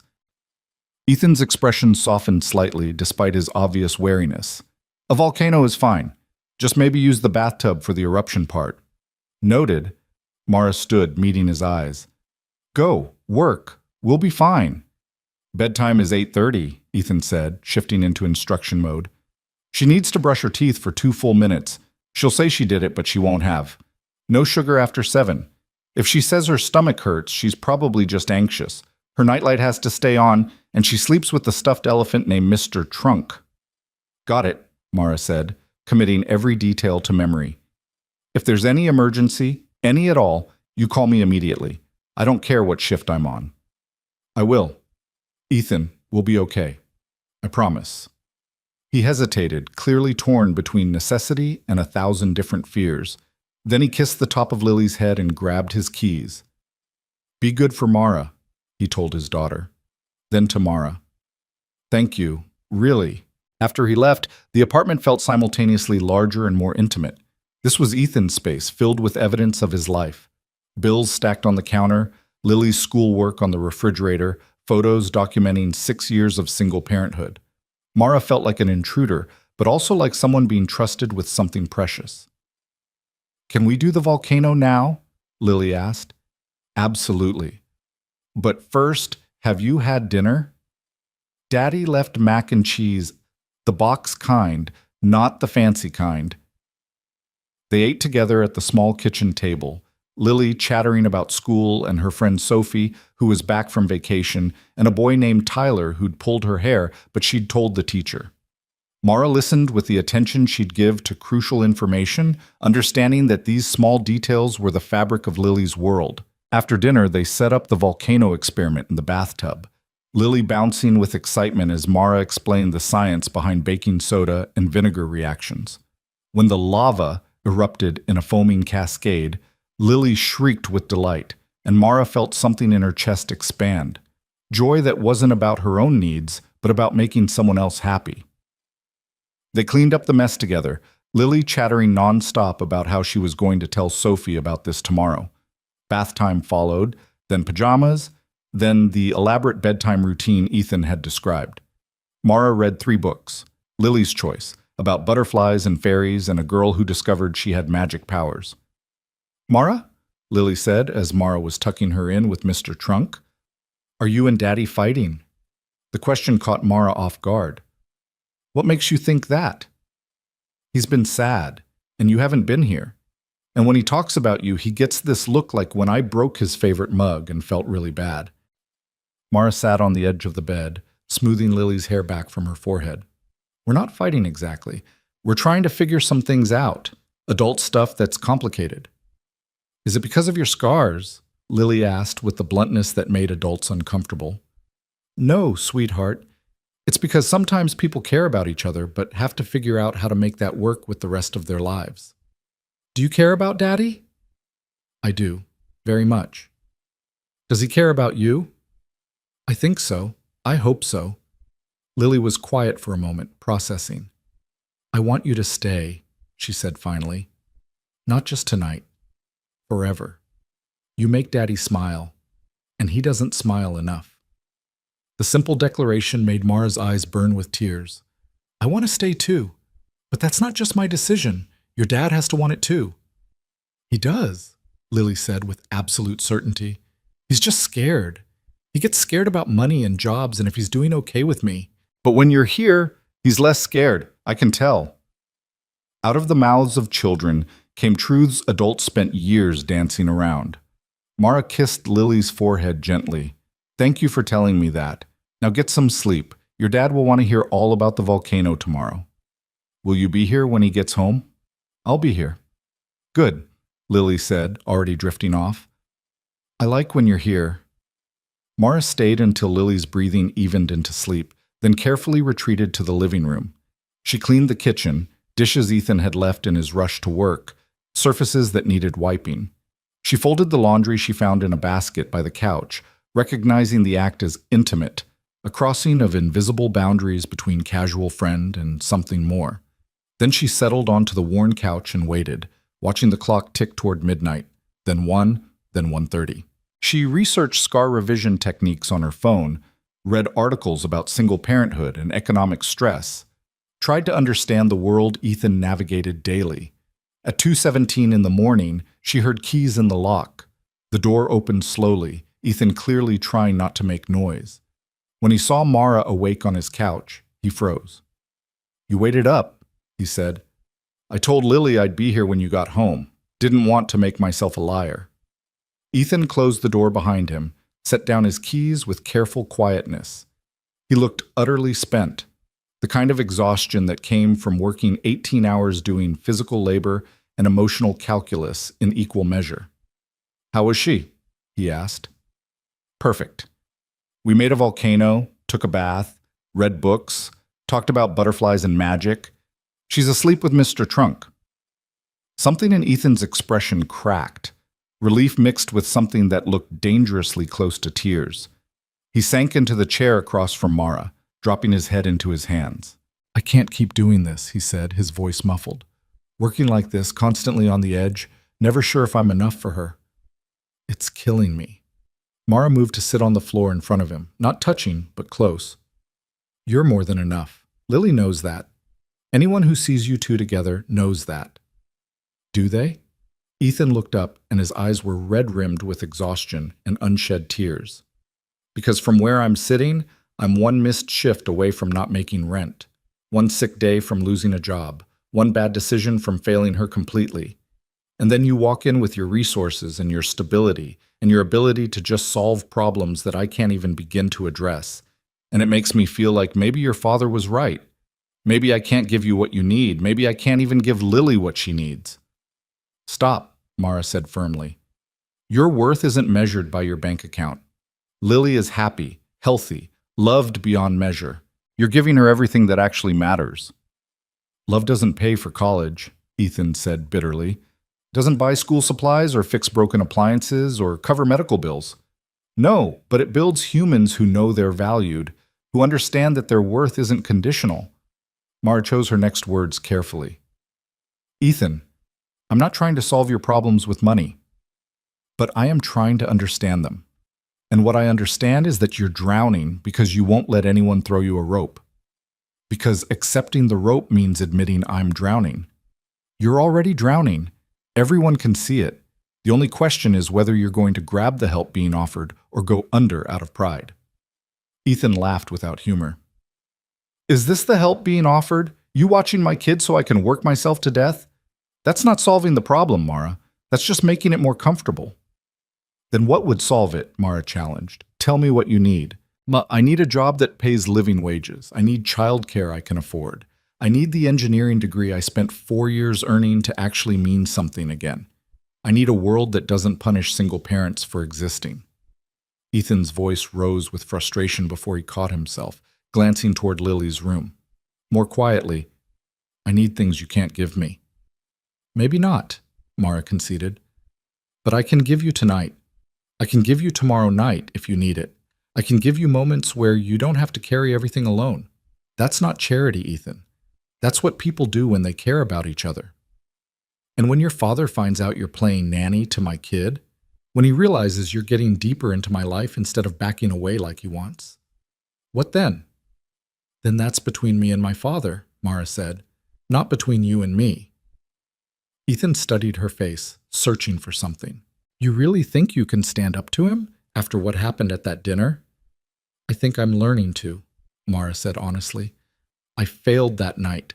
I hesitated when I should have fought, but I'm learning that courage isn't about never being afraid. It's about choosing to act despite the fear. And I choose this. I choose you and Lily, even when it's hard, especially when it's hard. Why? Ethan asked, and the vulnerability in that single word nearly broke her. Why would you choose this mess over the easy life your father wants for you? Because easy isn't the same as good, Mara said. Because the easy life had me hiding for 3 years, convinced I was too damaged to deserve connection. You showed me different. You and Lily looked at me and saw a person worth knowing. That's not something I'm willing to walk away from, no matter what my father thinks.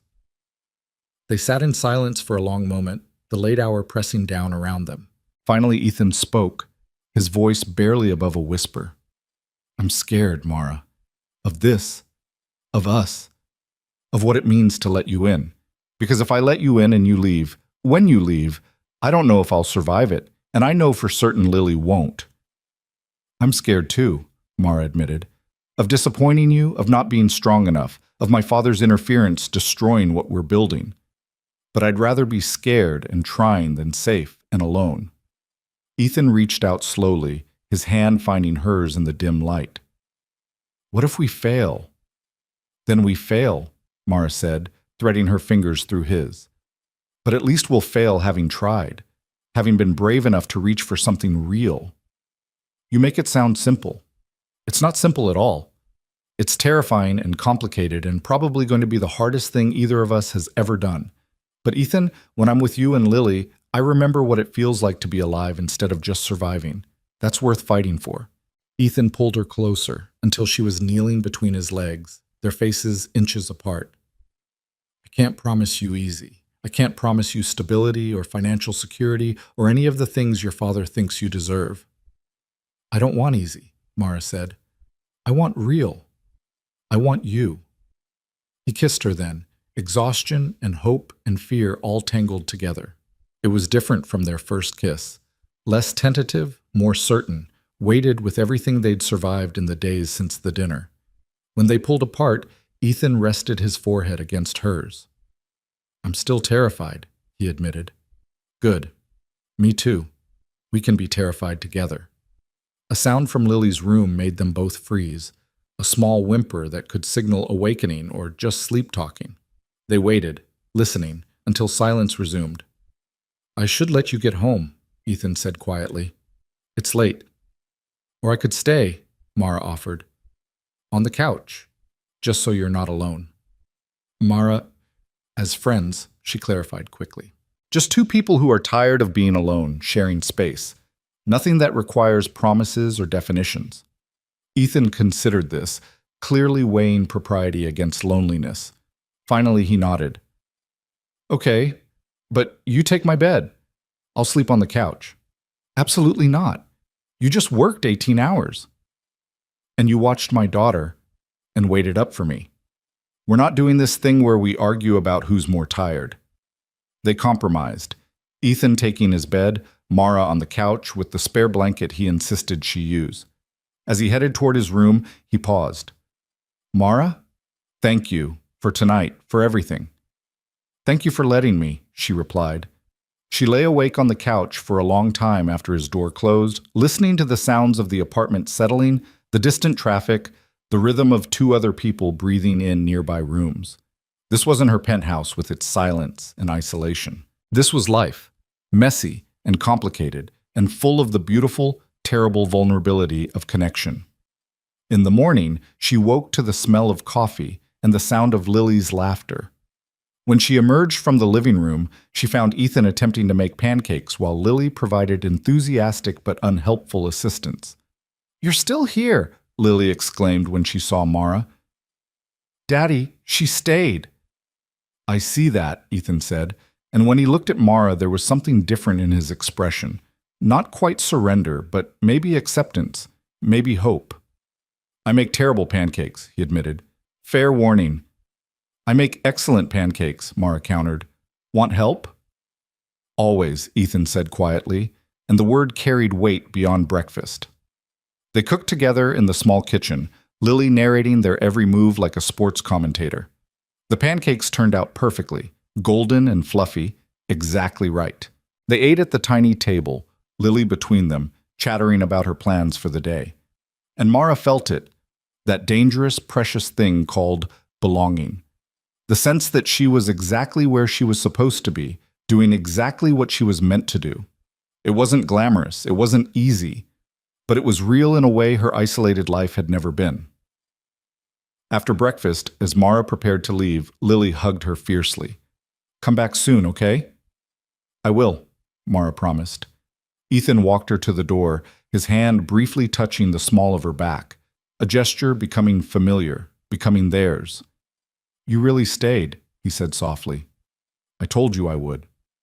"I know. I'm not used to people keeping promises." "Get used to it," Mara said, "because I plan on keeping showing up, as much as you'll let me. Even when it's hard? Especially when it's hard." He smiled then, tired but genuine, reaching his eyes for the first time in days. "Okay, then I'll try to let you. Fair warning, I'm not good at accepting help. Fair warning, I'm not good at taking no for an answer when I know I'm right." "This is going to be a disaster," Ethan said, but he was still smiling. "Probably," Mara agreed, "but it'll be our disaster." She left before the moment could tip into territory neither was quite ready for, carrying the warmth of belonging with her into the cool morning. Her phone buzzed as she reached the street, her father asking again if they could talk. This time, instead of ignoring it or deflecting, Mara called him back. "Mara?" Benjamin answered immediately. "Thank you for calling. Can we meet? There are things I need to say." "Okay," Mara said. "But Dad, before we do, I need you to understand something. I'm not asking for your permission anymore. I'm asking for your support. There's a difference." Silence on the other end, then. "I'm listening. I care about Ethan and Lily, and I'm going to keep seeing them, keep being part of their lives. Not because they're fixing me or because I'm desperate, because they matter to me. Because when I'm with them, I remember what it feels like to be human instead of hidden. And if I can't support that, then we'll have a relationship that's more limited than either of us wants," Mara said, surprised by her own certainty. "But I won't choose isolation to make you comfortable anymore." Another pause. Then Benjamin's voice, quieter than she'd ever heard it. "You sound different, stronger." "I'm trying to be." "The dinner was a disaster. I handled it poorly. Your young man, Ethan, he's clearly devoted to his daughter. I can respect that, even if I have concerns about his circumstances. His circumstances are temporary, his character isn't. I need you to see that." "I'm trying," Benjamin said. "Give me time. Let me meet them again, properly, without the interrogation and judgment. I can't promise I'll approve, but I can promise I'll try to understand." It wasn't everything Mara wanted, but it was more than she'd expected. "Okay, I'll talk to Ethan about it. But Dad, this is on his timeline, not yours. He gets to decide when he's ready." "Fair enough. I love you, Mara. Even when I'm terrible at showing it. I love you too. We'll figure this out." After she hung up, Mara stood on the sidewalk, feeling the weight of multiple worlds pulling at her from different directions. Her father's expectations, Ethan's pride, her own desperate need for connection, Lily's uncomplicated affection. Somehow, she had to find a way to honor all of it without losing herself in the process. But for now, she had proof that showing up mattered, that keeping promises built trust, that courage could be practiced in small increments until it became habit. She'd stayed when Ethan needed her. She'd stood up to her father, gently but firmly.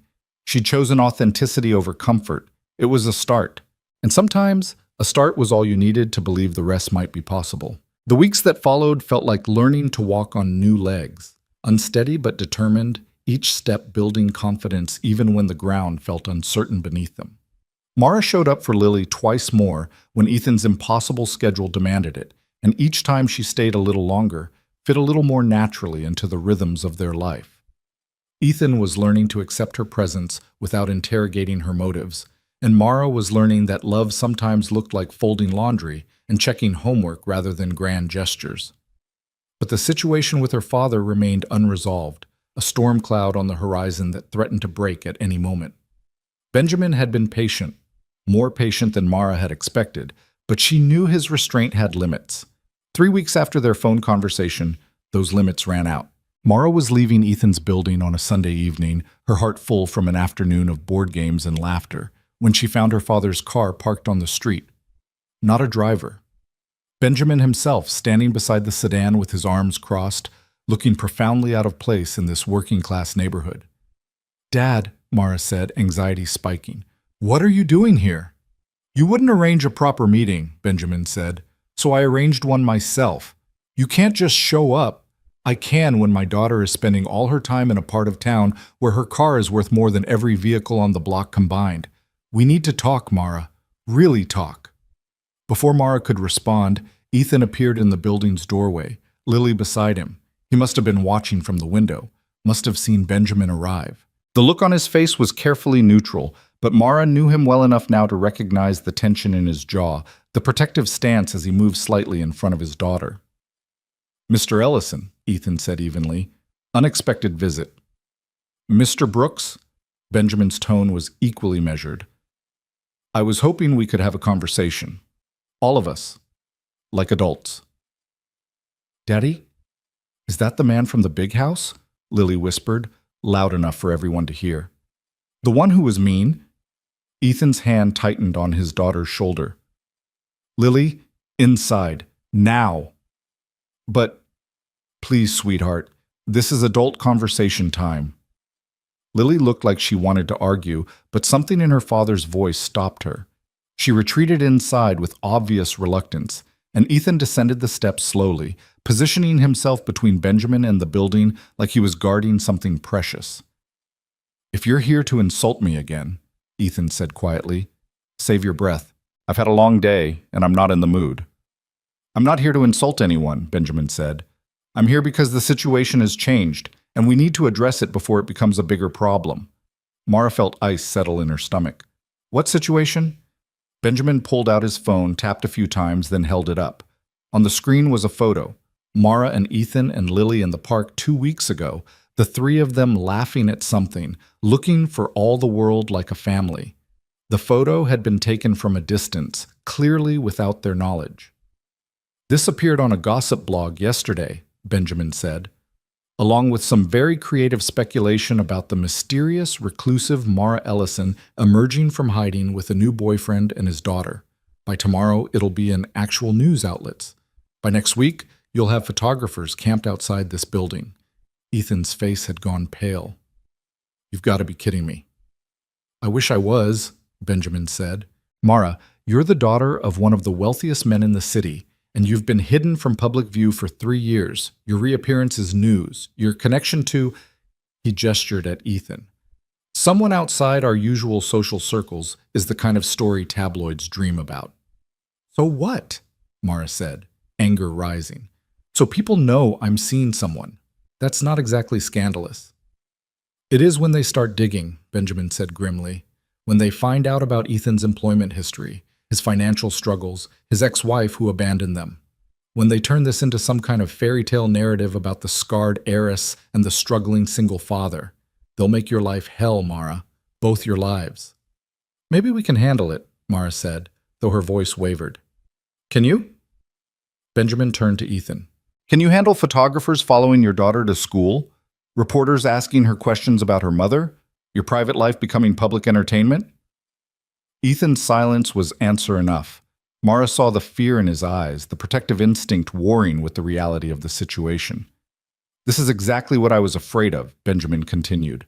"Not that Ethan isn't a decent person, but that the complications of your world would crash into his life and destroy the very thing you're trying to build. You want to protect him? Then you need to think strategically about how to manage this. Manage this how? Mara demanded. By walking away?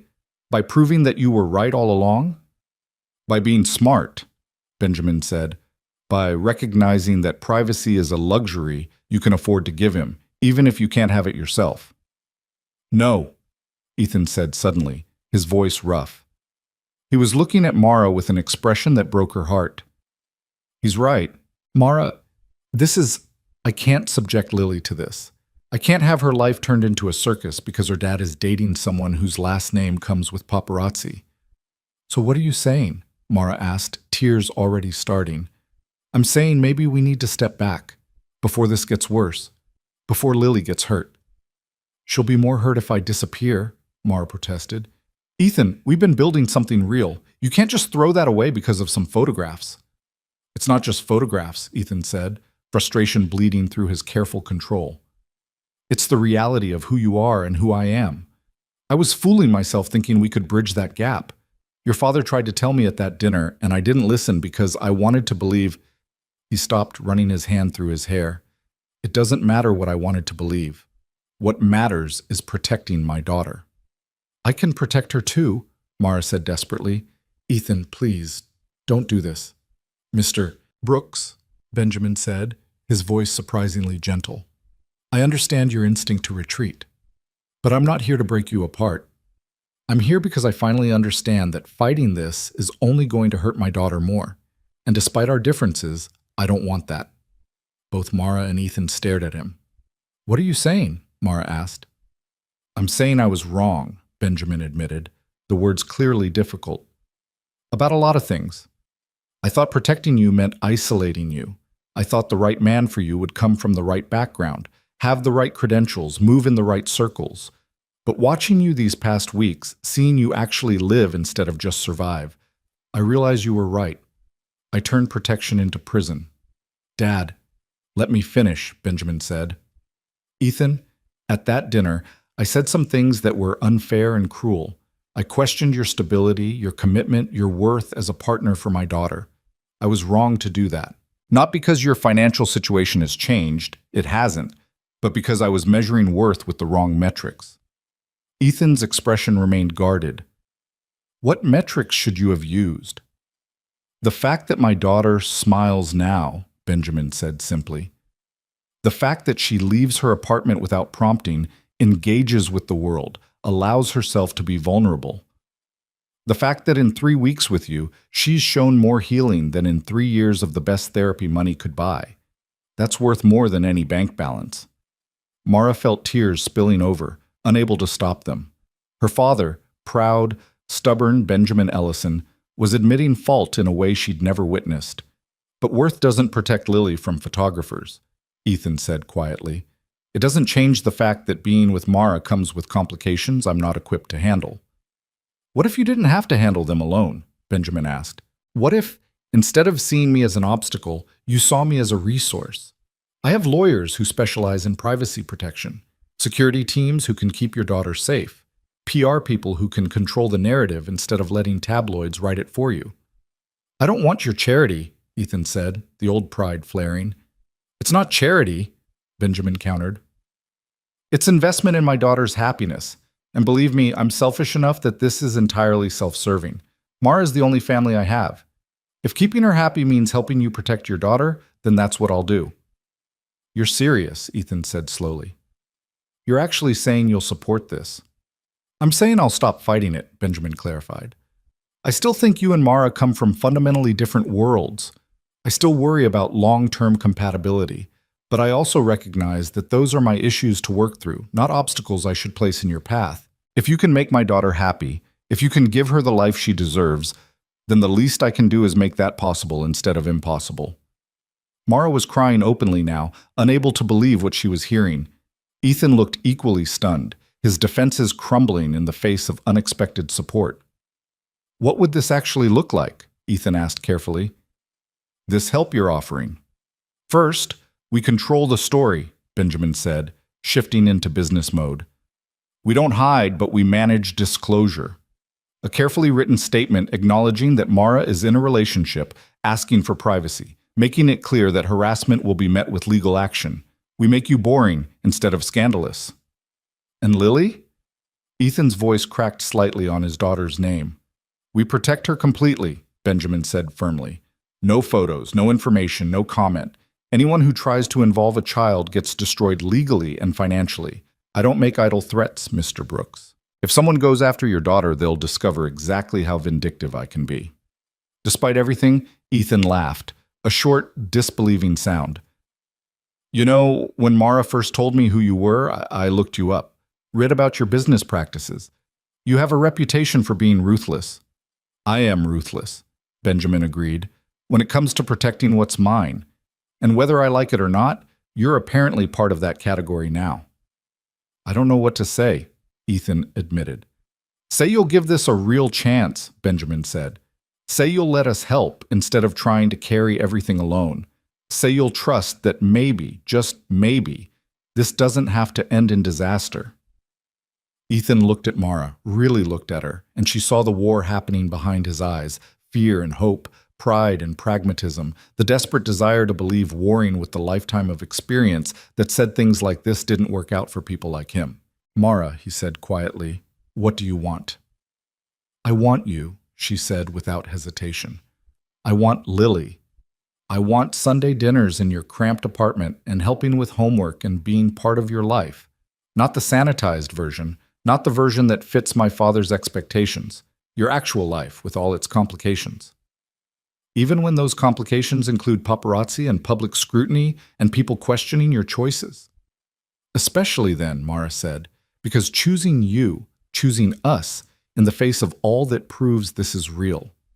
That I'm not with you because I'm desperate or damaged or looking for someone to fix me. I'm with you because you see me as human instead of broken, because Lily loves me without condition, because when I'm with you I remember what it feels like to want to live instead of just survive. We're going to fail at this, Ethan said, but there was something different in his voice now, not defeat, but acknowledgement. We're going to mess up and hurt each other and face obstacles we can't predict. Probably, Mara agreed, but we'll fail together. And maybe we'll also succeed together. We won't know unless we try. Ethan turned to Benjamin. If we do this, if I accept your help, I need to be clear about something.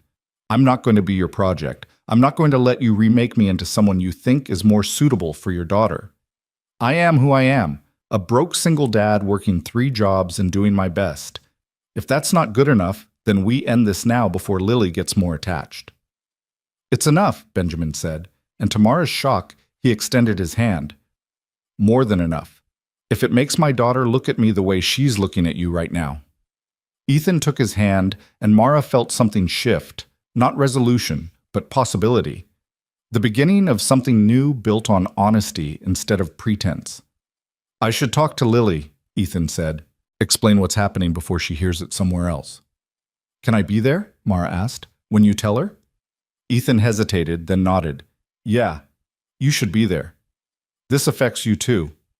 They went back inside together, leaving Benjamin on the street with a promise to meet later that week to discuss logistics. Inside the apartment, Lily was sitting on the couch pretending to read, but clearly listening for their return. Is everything okay? She asked immediately. Is Mara leaving forever? Because Sophie's mom left forever, and Sophie cries sometimes, and I don't want that to happen. Come here, butterfly, Ethan said, sitting down and pulling his daughter onto his lap. Mara sat beside them, close enough to be part of the conversation, but giving them space. Remember how we talked about how some people are famous and lots of strangers want to know about their lives? Ethan began. Like the princess in that movie? Kind of like that. Well, Mara's father is very important, which makes Mara kind of famous. And because we're friends with her, because she's important to us, some people are going to want to know about us too. Lily processed this with visible concentration.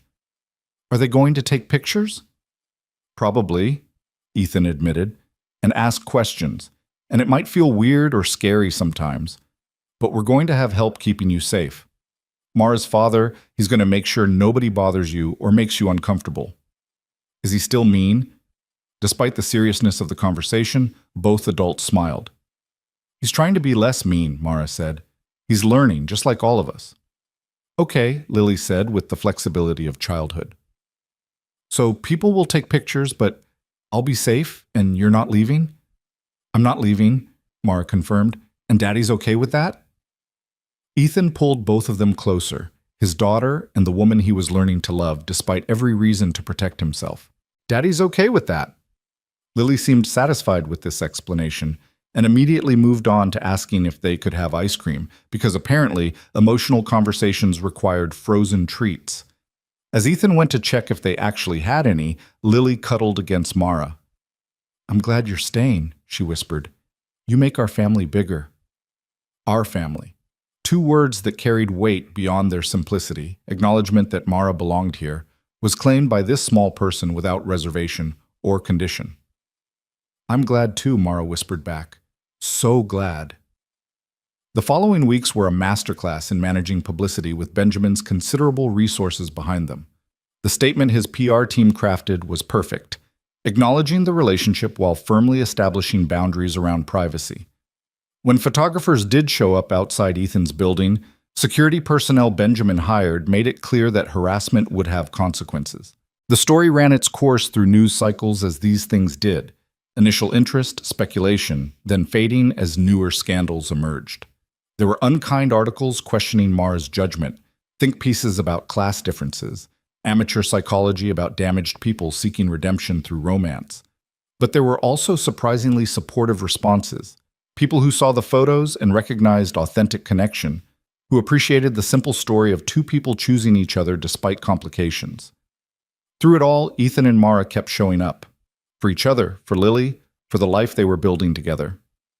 Ethan continued working his multiple jobs, but Benjamin quietly used his connections to get Ethan's resume in front of engineering firms that were actually hiring. When an offer came, a real position with benefits and salary that meant Ethan could quit his other jobs, he almost turned it down out of pride before Mara reminded him that accepting help wasn't the same as being rescued. You earned this, she'd said firmly. Your degree, your experience, your skills, those are yours. My father just opened a door that should never have been closed. What you do once you walk through it is entirely up to you. 6 months after that disastrous first dinner, Benjamin hosted a second gathering. This one was different, smaller, more intimate. Marcus and Elena were there, providing buffer and support. Lily was there, wearing a dress she'd picked out herself that had butterflies on it because of course it did. And Ethan and Mara were there together, not hiding, not apologizing, simply present. The evening was far from perfect. Benjamin still occasionally said things that revealed the class assumptions he was working to unlearn. Ethan still bristled at perceived condescension, but there was effort on both sides, genuine attempt to bridge divides that were real but not insurmountable. After dinner, while the others were occupied with dessert, Benjamin pulled Mara aside onto the terrace. You look happy, he observed. I am happy, Mara said, genuinely, fully happy, for the first time in years. I'm sorry I almost destroyed that, Benjamin said quietly. I thought I was protecting you. I see now I was protecting myself from the fear of losing you to a world I didn't understand. You're not losing me, Mara assured him. You're just sharing me. There's a difference. He's good for you, Benjamin admitted.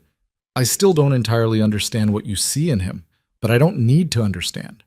I just need to accept that you see something that makes you want to fight for it.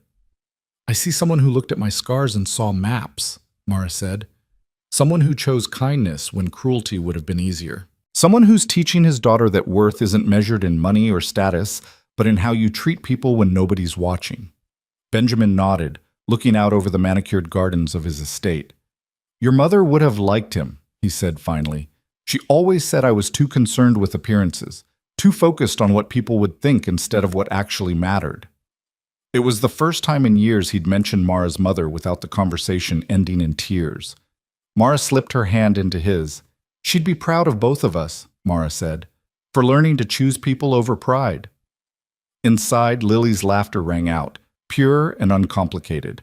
Through the window, Mara could see Ethan playing some kind of game with her, his face relaxed in a way it hadn't been when she'd first met him. Marcus and Elena were watching with obvious affection, two people who'd supported Ethan through his worst years and we're now witnessing his best. Come on, Mara said to her father. Let's go back inside. In a moment, Benjamin said. He pulled something from his pocket, a small box that made Mara's breath catch. I bought this for your mother 35 years ago, was going to give it to her on our 20th anniversary, but she died before we got there.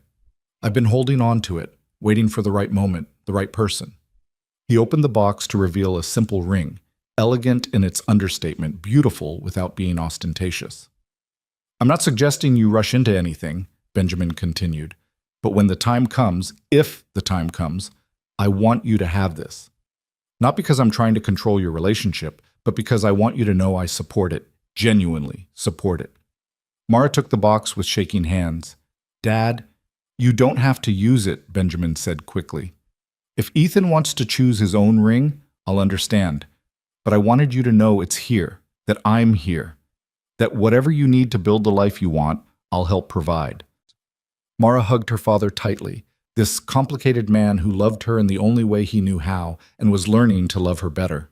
Thank you, she whispered, for everything, for learning, for trying.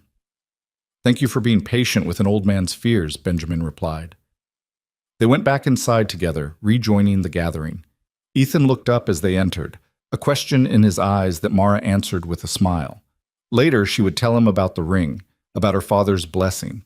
But for now, she just wanted to exist in this moment, surrounded by people who loved her, accepted her, saw her as human instead of damaged. The months continued to pass. Ethan started his new engineering position and slowly began to rebuild the financial stability he'd lost. He didn't move from his apartment immediately. That was home, where he'd raised Lily, and he wasn't ready to abandon it just because he could afford better. But he did start saving, planning, thinking about a future that extended beyond survival. Mara underwent scar revision surgery, a procedure she'd been avoiding out of shame and fear. Ethan held her hand before the operation and was there when she woke up, telling her she was beautiful in both states, that the scars didn't define her, but that healing them was her choice to make. The results were subtle. The scars would never disappear completely, but they softened, became less angry, allowed her face more mobility. More importantly, the surgery represented Mara reclaiming agency over her body, choosing to address the physical damage not because she was ashamed, but because she wanted to. Lily started calling Mara by a name she'd created herself, not Mom, because she understood that wasn't accurate, but Mara Mom, a hybrid that acknowledged the complicated reality of their relationship. The first time she used it, Ethan had tears in his eyes. You don't have to, he told his daughter gently. Mara is Mara. She doesn't need another title. But I want to, Lily had insisted, because she does mom things. She reads to me and helps with homework and makes sure I eat vegetables. That's mom stuff. Mara had excused herself to cry in the bathroom, overwhelmed by the casual way this child had claimed her, integrated her into family structure without requiring permission or formal definition. A year after that first meeting in the cafe, Ethan took Mara back to the same place. They sat at the same table, drinking the same drinks, and Mara marveled at how different everything felt. I was so scared that day, she admitted. Walking through that door, facing all those stairs. If you hadn't stood up, you would have left, Ethan finished, and I would have regretted it for the rest of my life. Why did you do it? Mara asked. Really, you'd never seen me before. You didn't know me. What made you take that risk? Ethan considered the question seriously. I saw someone who looked the way I felt, he said finally. Isolated, convinced they didn't deserve connection, ready to run from the possibility of it. And I thought, maybe if I can be brave for her, I can be brave for myself too. Maybe if I can offer kindness without expecting anything in return, I can remember what it feels like to be human instead of just a provider or a failure or any of the other labels I had accepted. You were never a failure, Mara said fiercely. I felt like one, Ethan corrected gently. Lost my job, lost my wife, could barely keep my kid fed on what I was earning. That does things to your self-worth.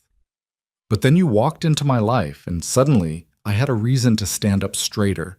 Because if someone like you could be brave enough to stay, maybe I could be brave enough to let you. Mara reached across the table, taking his hand. I have something for you, she said, pulling out a small box. Ethan's eyes widened. Mara, it's not what you think, she said quickly. Or maybe it is, but not in the traditional way. Just open it. Inside was a simple silver band, nothing expensive, nothing ostentatious, just a ring that represented a promise. I know we've talked about taking things slow, Mara said, about not rushing into definitions or expectations.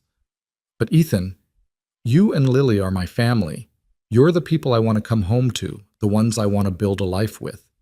This isn't me asking you to marry me. Not yet, not until you're ready.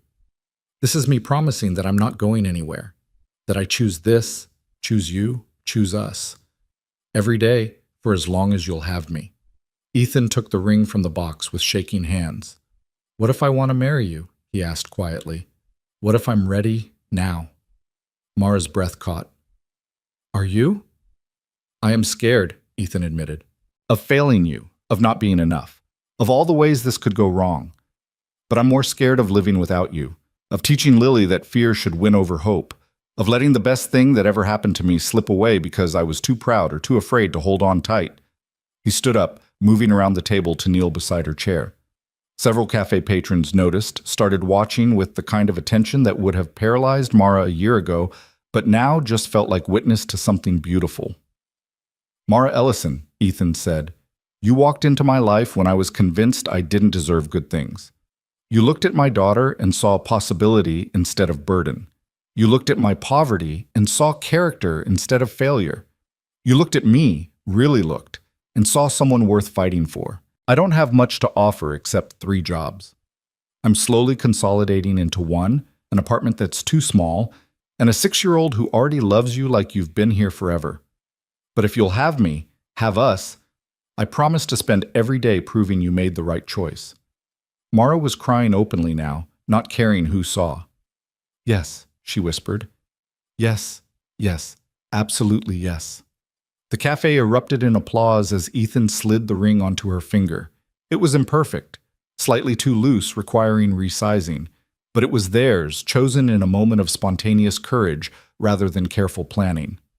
I have a ring too, Ethan admitted as they sat back down, both grinning like idiots. From your father, actually. He gave it to me 3 months ago, told me it was your mother's, said I should use it when I was ready. I've been carrying it around ever since, waiting for the perfect moment. This is the perfect moment, Mara said. Every moment with you is perfect. Even the messy ones? Especially the messy ones. They planned a small wedding, just family and close friends, nothing that required the kind of publicity management that had marked their first year together. Benjamin walked Mara down the aisle with tears in his eyes, this man who'd learned that protecting someone sometimes meant letting them risk hurt. Marcus stood as Ethan's best man, Elena as Mara's maid of honor, and Lily served as flower girl, scattering petals with the kind of enthusiasm that resulted in most of them ending up in her hair. The ceremony itself was simple. No lengthy speeches, no elaborate production, just 2 people promising to choose each other, to keep choosing each other, through whatever complications life threw at them. When the officiant said, "You may kiss the bride," Ethan cupped Mara's face gently, scarred side and unscarred side both, and kissed her with a tenderness that acknowledged everything they'd survived to reach this moment. The reception was held in Benjamin's gardens, but the vibe was entirely different from that first disastrous dinner. This time, there was laughter and joy and the easy comfort of people celebrating something they genuinely believed in. Marcus gave a speech that made everyone cry and laugh in equal measure. Elena read a poem about butterflies and transformation that she'd written specifically for the occasion. Benjamin stood up and, in a voice rough with emotion, welcomed Ethan and Lily officially into the family. And Lily, when given the microphone, simply said, "I'm really glad Mara stayed. She makes the best volcanoes, and she loves my daddy, and she says I can have a puppy when we move into the bigger house." "We never agreed to a puppy," Ethan protested, but he was smiling. "We're discussing it," Mara amended, and the crowd laughed. As the sun set and string lights illuminated the gathering, Ethan pulled Mara onto the dance floor. Neither of them were particularly good dancers, but that didn't matter. What mattered was the way he held her, secure, certain. Home. "Thank you for standing up that day," Mara said quietly. "In the cafe. For not looking away. Thank you for staying," Ethan replied. For being brave enough to let yourself be seen. We saved each other, Mara said. No, Ethan corrected gently. We gave each other permission to save ourselves. That's better. Across the garden, Lily was teaching Benjamin how to do some kind of dance she'd learned in school. The sight of the stern businessman attempting to follow a 6-year-old's instructions was both absurd and beautiful, proof that people could change, that love could bridge seemingly impossible distances. The photographers who'd once hounded them had moved on to newer stories. The gossip columns that had speculated about their relationship had declared them boring, happily married, disgustingly stable, no drama to report. It was the best review Mara could imagine. Months turned into years. They moved into a house together, not a mansion, but something comfortable, with a yard for the puppy Lily eventually wore them down about, and space for Ethan's home office and a room Mara converted into an art studio. She'd started painting again, something she hadn't done since before the fire, finding that creating beauty helped heal the parts of her that had felt irreparably broken. Ethan thrived in his engineering position, his skills and dedication earning him promotions and recognition. He still sometimes struggled with imposter syndrome, still had moments where he couldn't quite believe this was his life. But Mara was there to remind him that he'd earned every bit of it, that worth wasn't measured in starting position, but in how far you traveled and who you brought along for the journey. Lily grew into a bright, compassionate girl who collected butterflies and asked questions that made adults think, and loved with the kind of wholehearted certainty that came from being loved the same way. She called Benjamin Grandpa Ben and had him wrapped around her finger, using her powers for good by regularly convincing him to donate to causes she learned about in school. And Mara learned to live instead of just survive. She still had hard days, moments when old shame crept in or new situations triggered anxiety. But she had people now, a support system that caught her when she stumbled and celebrated when she soared. She'd gone from isolated to integrated, from hidden to whole, from convinced she was broken to understanding she was simply human. On their 5th anniversary, sitting on the porch of their home while Lily played in the yard with the dog and the sunset painted everything gold, Ethan turned to Mara with a question. Do you ever regret it? Walking into that cafe that day? Never, Mara said without hesitation. Best decision I ever made. Even when it's hard? Even when we fight or struggle or face obstacles? Especially then, Mara said, because the hard moments prove this is real, that we're not hiding from life or each other, but actually living it together. Ethan pulled her closer, and they sat in comfortable silence, watching their daughter chase butterflies in the fading light. This wasn't a fairy tale. There was no perfect ending, no moment when all struggles ceased and happiness became constant. But it was real and messy and filled with the kind of profound, ordinary love that sustained people through decades rather than just dramatic moments. Mara thought about that frozen girl in the cafe, convinced she didn't deserve connection, ready to run from the possibility of it. She thought about Ethan, exhausted and overwhelmed, choosing kindness anyway. She thought about Lily, seeing maps instead of monsters. She thought about Benjamin, learning that love sometimes meant letting go of control. So many small choices had led to this moment, each one a chance to choose courage over comfort, connection over isolation, hope over fear. None of them had been easy. All of them had been worth it. I love you, Mara said into the gathering dusk. I love you too, Ethan replied. Thank you for giving me a chance to. Lily ran over then, breathless and joyful, climbing onto Mara's lap with the casual certainty of belonging. Did you see? I almost caught a butterfly. It landed right on my hand and everything. I saw, Mara said, wrapping her arms around the girl who'd helped teach her what unconditional acceptance looked like. It was beautiful. You're beautiful, Lily said matter-of-factly. Even with your scars. Especially with your scars. Because they're part of your story, and your story is how you met Daddy, and that's how I got a Mara mom. Out of the mouths of children came wisdom that adults spent lifetimes trying to articulate. Mara kissed the top of Lily's head, overwhelmed with gratitude for this life she'd almost been too afraid to reach for. The room that had looked away that cold afternoon 5 years ago had become a distant memory. replaced by spaces filled with love and laughter and the beautiful complexity of human connection. Mara's scars hadn't disappeared. They were still there, still visible, still part of her story. But they no longer defined her. They were simply evidence that she'd survived something terrible and chosen to keep living anyway. And the hand that had reached toward her in that cafe, Ethan's hand offering connection without condition, had never let go. Through publicity storms and family drama, through financial stress and personal growth, through everyday challenges and extraordinary moments, they'd held on to each other.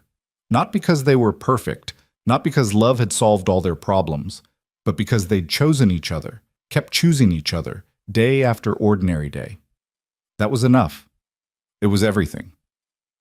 As darkness fell and stars emerged, the family headed inside together.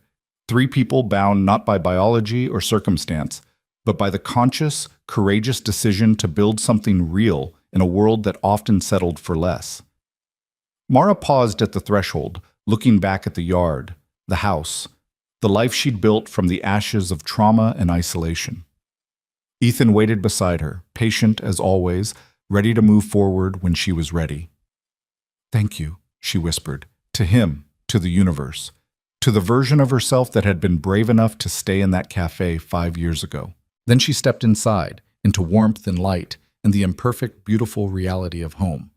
The door closed behind them with quiet finality, not an ending, but a continuation, the next chapter in a story that would keep writing itself for years to come, one small, brave choice at a time.